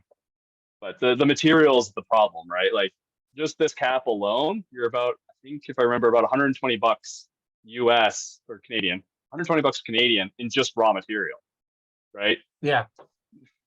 So that's with tungsten, it's mostly the material opposed to the actual machining, right? And that's what a lot of people don't know.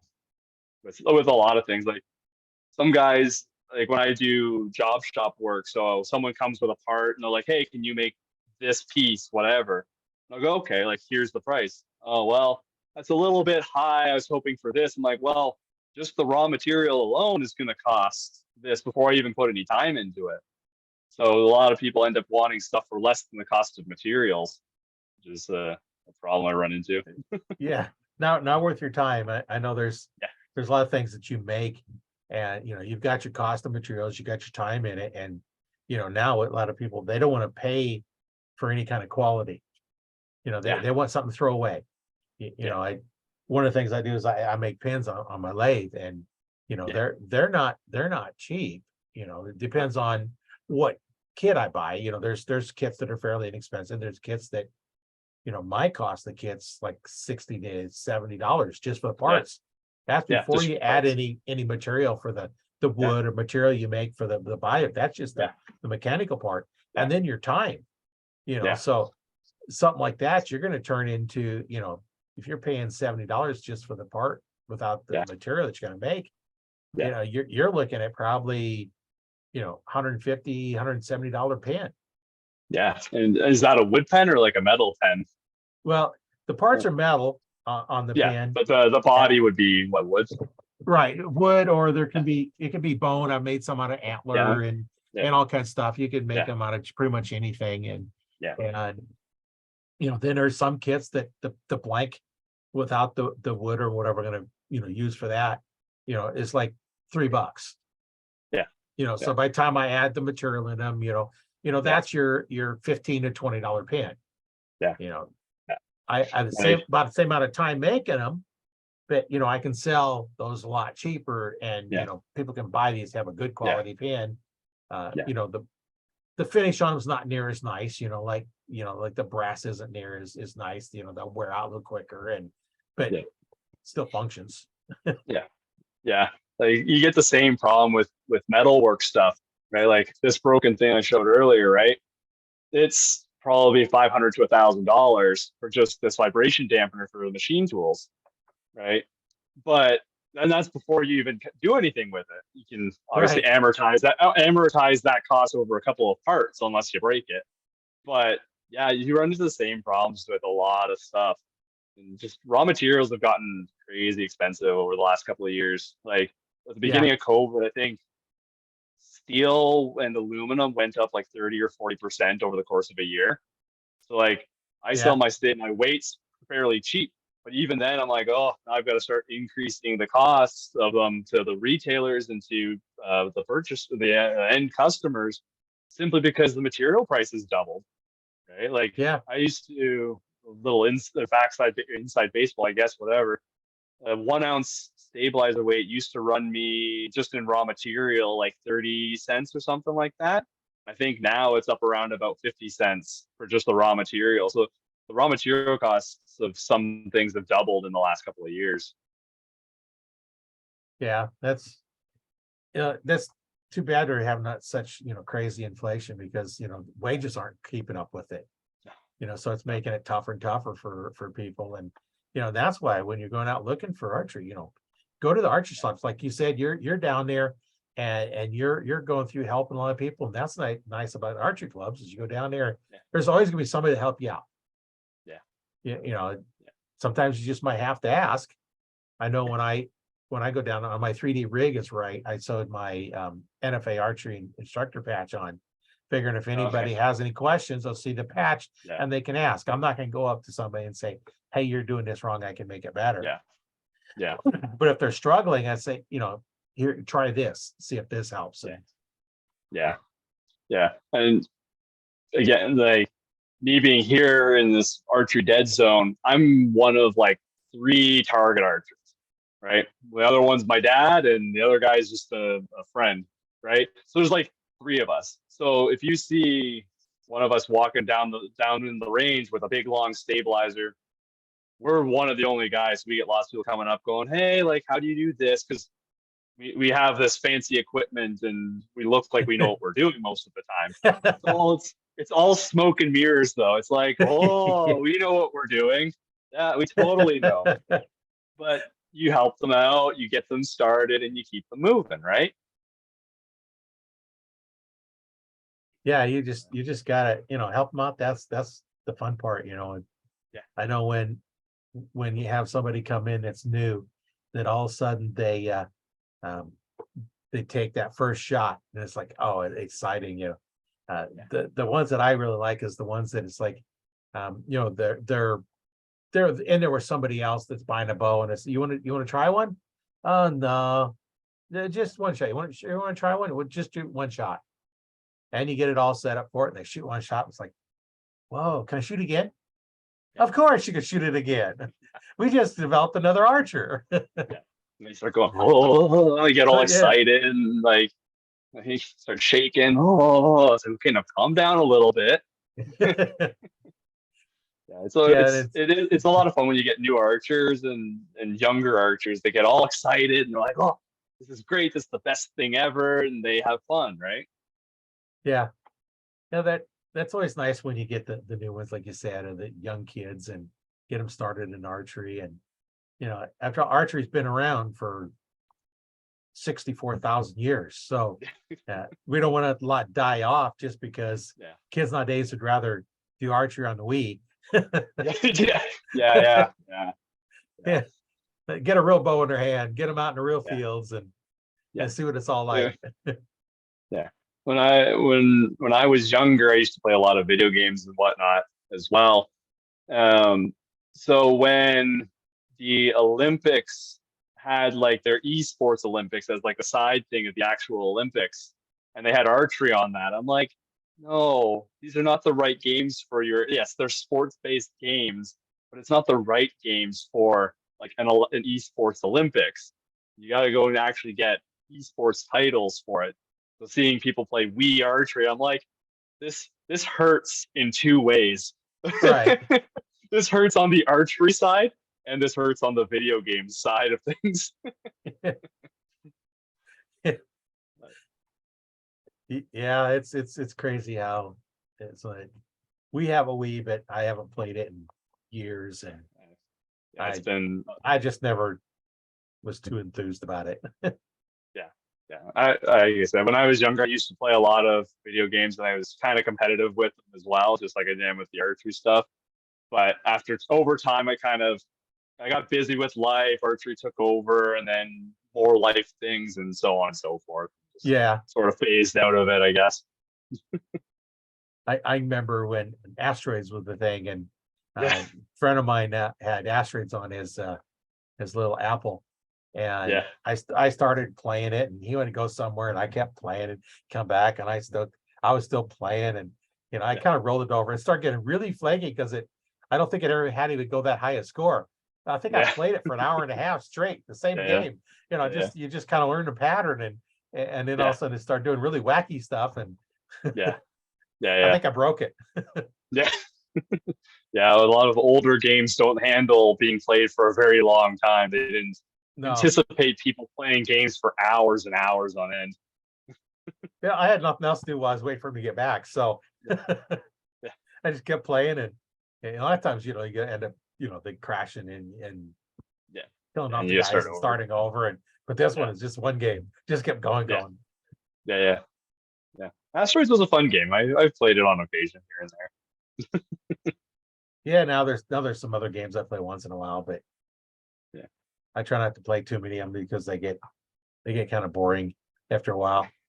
You get those like, Yeah. okay, okay, this is kind of, yeah, over and over and over. It's like, okay, I'm done playing that one. It's no fun to Yeah. Yeah. See, the funny thing is that what is archery but standing in one spot and doing the same thing over and over and over again, play. right? That's Like, true, but each shot is different. this is true. Like I've had coworkers and whatnot go and like, oh yeah, I'll go and shoot for a couple hours, like 5, 6 hours at a time, and go all day. Like, how do you stand in one spot for 6 hours, just going and pull and release and pull and release for 6 hours? I'm like, I don't know, it's fun. Yeah, I don't stand too well anymore for long periods of time. My knees kind of bother me when I stand in one Yeah, spot, but I can do all kinds of walking. yeah, It's just that yeah, standing is hard on them. yeah. So you just do the 3D shooting, and then at least you're walking around, right?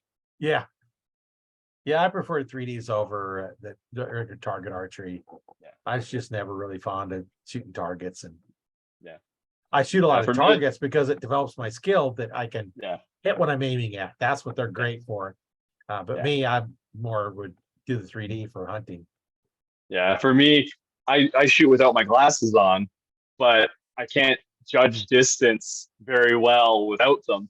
Like the one time I went out and shot 3D with a group of guys at the club, they're like, "Oh, come shoot, you'll be fine. Like you're shooting this big of a grouping at 50 meters. You'll be fine. Okay, well, we'll go out and shoot some 3D for fun. And start shooting a few, and then we get to a deer target or something in the bush, and it's shaded. There's trees in the way, and I'm like, okay, how far away is this? And I'm like, it's got to be like 20 or 30 yards. It's not that far.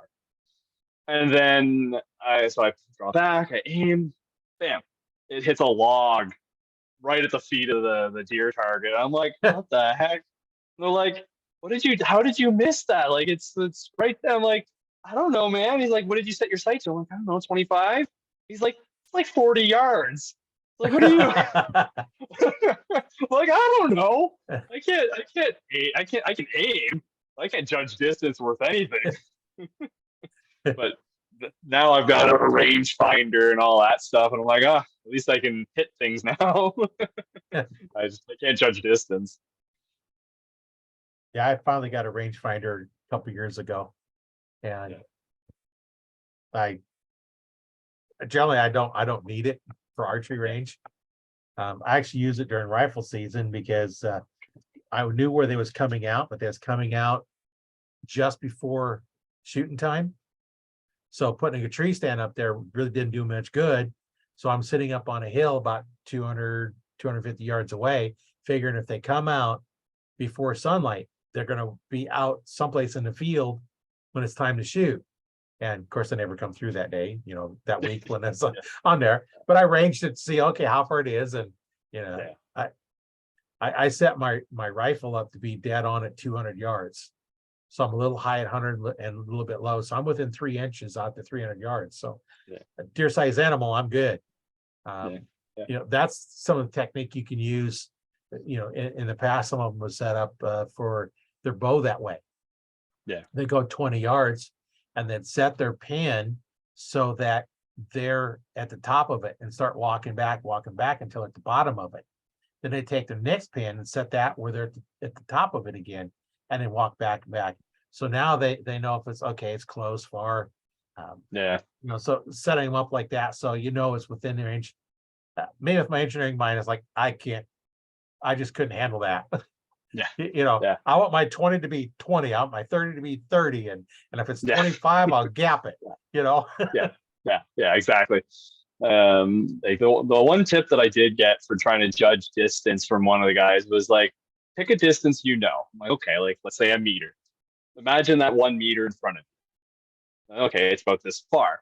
Then take that, double it. So okay, now it's this far. Now take that imaginary distance you've looked at in your mind and double it again, and keep working your way out until you get to the target. And that was decent enough for me for just having shits and giggles fun with doing 3D. Yeah. But I got, we're judging yardage, and one of the things that you can do is judge the yardage when you're out in a 3D shoot. If they lie, you use rangefinders only if you miss.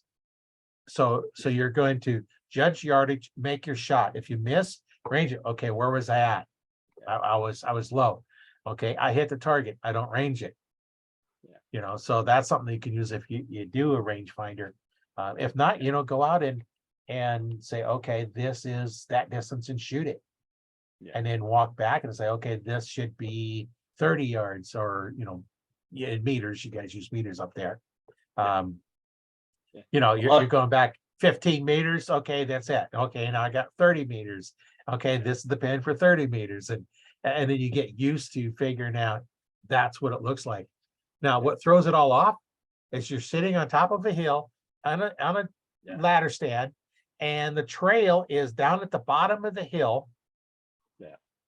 And when the deer comes walking out, it looks like this is a 40-yard shot by the size of the deer. Yeah, but it's actually it's actually 20 of that track. Yeah. And I'll tell people, it's all the carpenters know 3, 4, 5 triangle. Yeah. That's how you get a right angle. Yeah. And you probably do too, because of what you're doing. You measure out 3 and then up 4, and the distance is 5.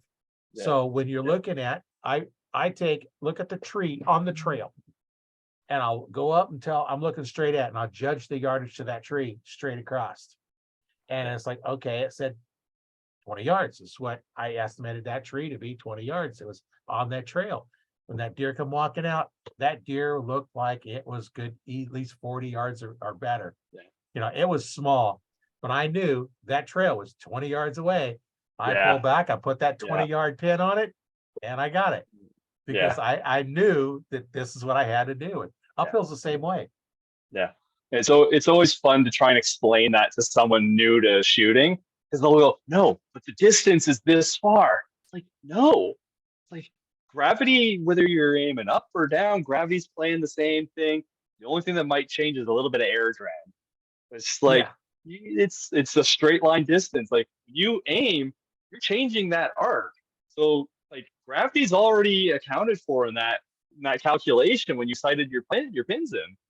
Yeah. Right. So whether you're going down or up, you're not. It's not going to change that much, if at all. It's just that straight line distance versus the hypotenuse on that triangle. Yeah, because the arrow is going to drop based on the horizontal distance. Got nothing to do with how far it travels. Yeah. You know, you can shoot up at 45-degree angle. It's going to drop based on the horizontal distance that it travels. Yeah. I've seen a Mythbusters had a thing one time. If you drop a bullet, the time it takes to hit the ground is the same time to hit the ground as if you shoot it. And they determined that it hit the ground at the same time it took the drop. It hit because gravity worked on that bullet over that horizontal distance. Yeah. You know, 9.8 meters per second. That's it. Yeah. Yeah. You're not, doesn't matter. You could shoot at zero, perfectly 90 degrees. Your arrow is still going to land right at your feet, not accounting for wind and stuff, right? Right. Like, you aim at theoretically at infinite yards straight up. It's coming straight back down. It's not gonna, or if you aim perfectly down, it's not gonna end up behind you. Gravity's gonna pull it down. Yeah, that's one of the things that's sometimes hard to get across, and others are like, oh, okay. And they just get it right away. And you know, the new rangefinders have that angle compensation in it to compensate for that and tell you what you really need to shoot it for. And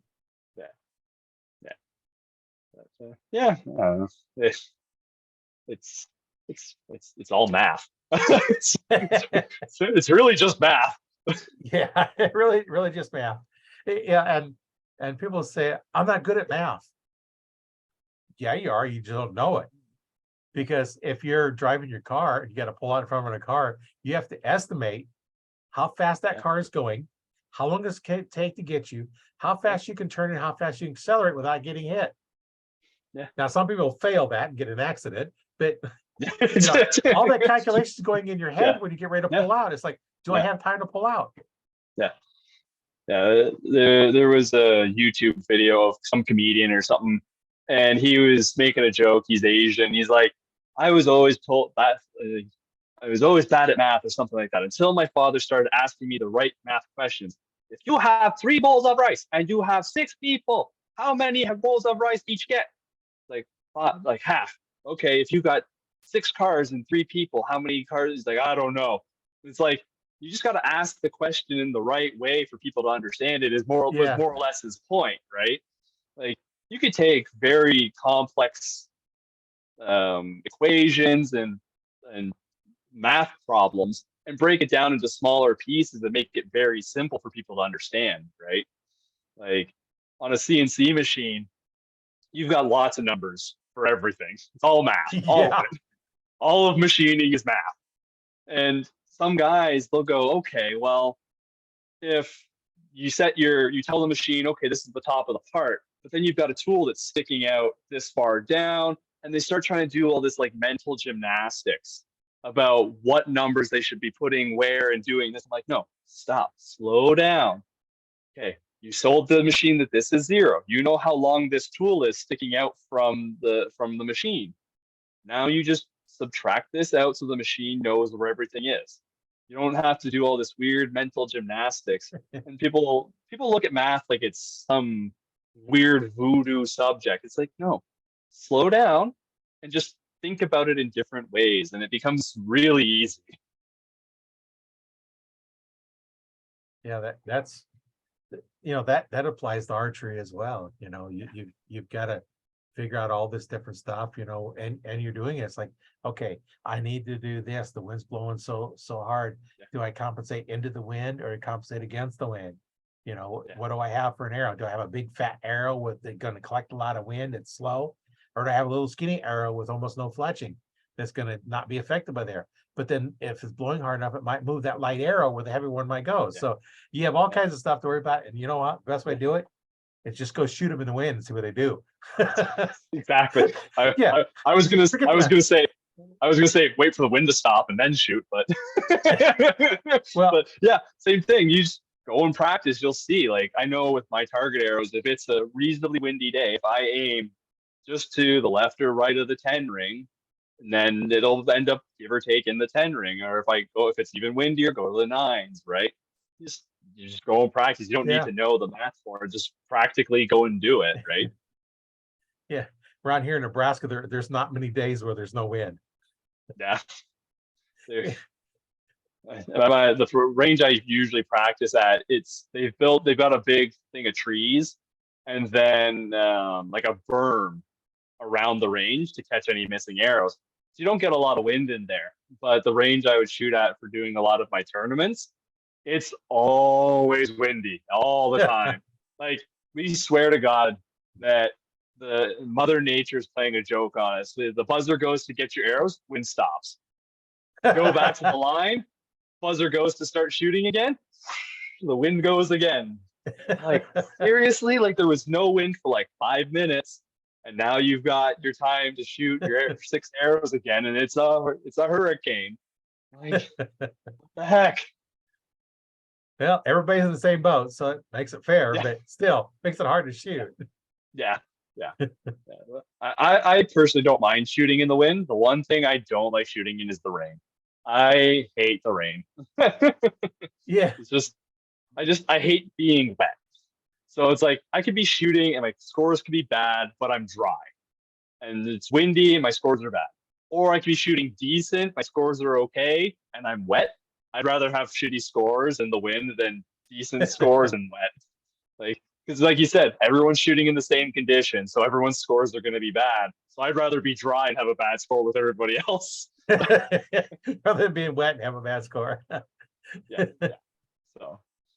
Yeah, and then when you wear glasses too, then they get all wet, and it's like, okay, I got a spot right covering my pin.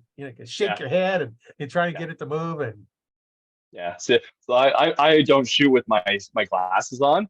I've got a clarifier in my teeth there, but even that gets water in it on occasion. So I have a little camera puff bottle to blow it out, so I don't get condensation on it, right? So yeah, all the different things you have to deal with when you have no choice. You have to shoot. Yeah. Like, if you're not in a tournament, you just don't go out. But I've gone out in the rain. It was rainy out, light mist, and my hunting buddy at the time, he wanted to go out, and I really didn't want to go out in the rain because I knew it was going to be fun to try and track him, and he was going to go anyway. I knew he was going to go sit in my tree stand and kill a deer out of my tree stand. I just knew that was going to be his life, so I went anyway. You know what? I killed a deer out of my tree stand that day. I imagine the rain would wash away a lot of the markings for a deer when you go to track it back down, right? Yeah, there wasn't much blood, but there was footprints. I guess, yeah. I tracked the fresh prints in the mud. I found the blood. I knew where it run anyway, so I knew whereabouts to go, and I just followed, and we found it by following the footprints, and there it was, and we dragged it out. Yeah, it's a neat, tracking's a neat skill. Like, I've never really, obviously I don't hunt, so I've never had to develop it or whatever. But like, I do deep woods camping and stuff, so we pack all our gear into a canoe and disappear into the bush for a couple of days, right? And you'll see, like, if you pay attention, you'll see little trails through the bush where obviously some big animal keeps walking. But tracking one after it's been shot, I'd imagine would be a different skill set altogether. Yeah. One of the tricks to it is you find the blood trail. You never walk on the blood trail. Never step on the blood trail.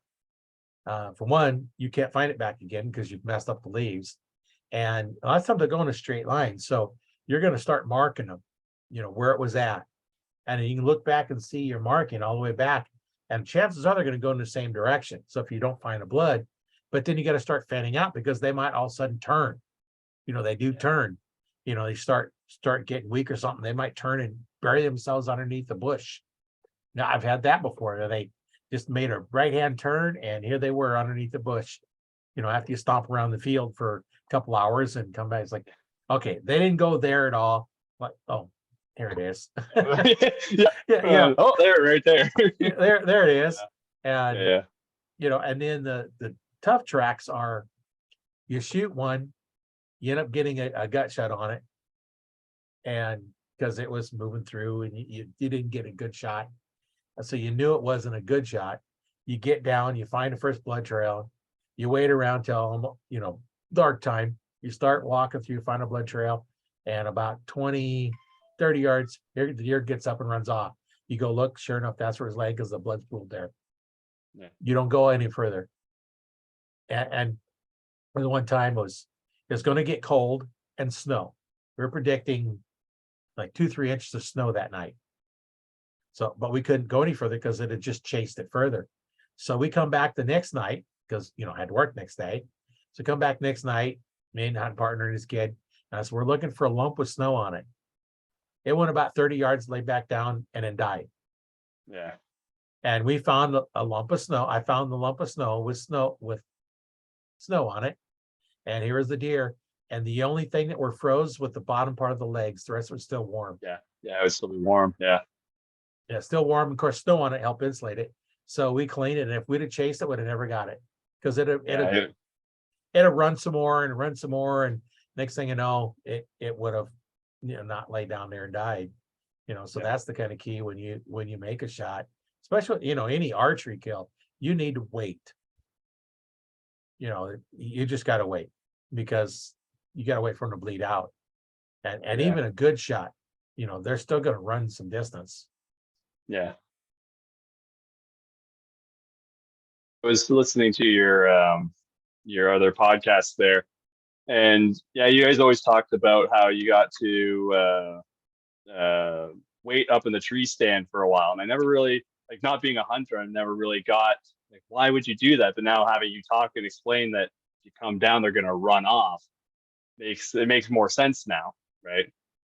Yeah, you want to give them a chance to die, and they're going to bleed out. That a rifle kills them a little bit differently, than a bow. A bow is they're just going to start bleeding out, and they're going to lay down and just bleed out and die. Where a gun is a lot more shock on them, and they can still run, half mile with being shot with a gun, even a good shot. A friend of mine, he told me this, like, this deer was running by, and they end up shooting it 3 times, and it run, probably a quarter mile, and there was no heart left. There 3 heart shots, and there was no heart left, and it was still run a long distance. So you just got to not chase them. Yeah. And it's nice thing of the bow is it's quiet enough that's, there's Hunt Bunny was telling me this doe come walking in and he shot. It's like he knew he hit it, but it just stood there. Next thing I know, this buck comes following up behind him. So he shot that because he had tags for the doe and a buck. So he had the tags for it. So he shot the buck, and it just stood there. Like, what's going on? And then he said they both started walking off out in the middle of the field, and they started wobbling. Yeah. It was like he'd hit them both, and they fell over. Must not have hit a bone or nothing. They just didn't even know they were hit. Yeah.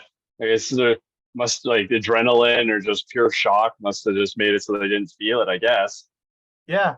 That the doe was there, and I think the buck was in there trying to do the breeding, and I think it was just one of those things that must have hit them just right.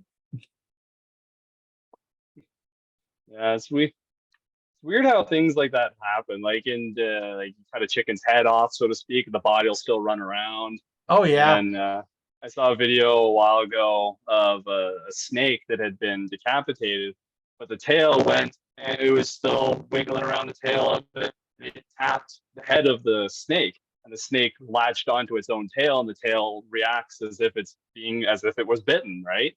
Even though there's no head left. It's like, how is this possible? This doesn't make any sense to me. But it's like nature, as the saying goes, nature finds a way, right? Yeah.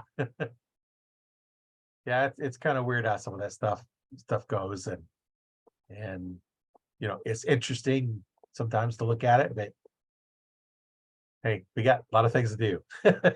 Yeah. Yeah. And I'm sure you have a lot of things go. We've been talking here a couple hours already. Yeah.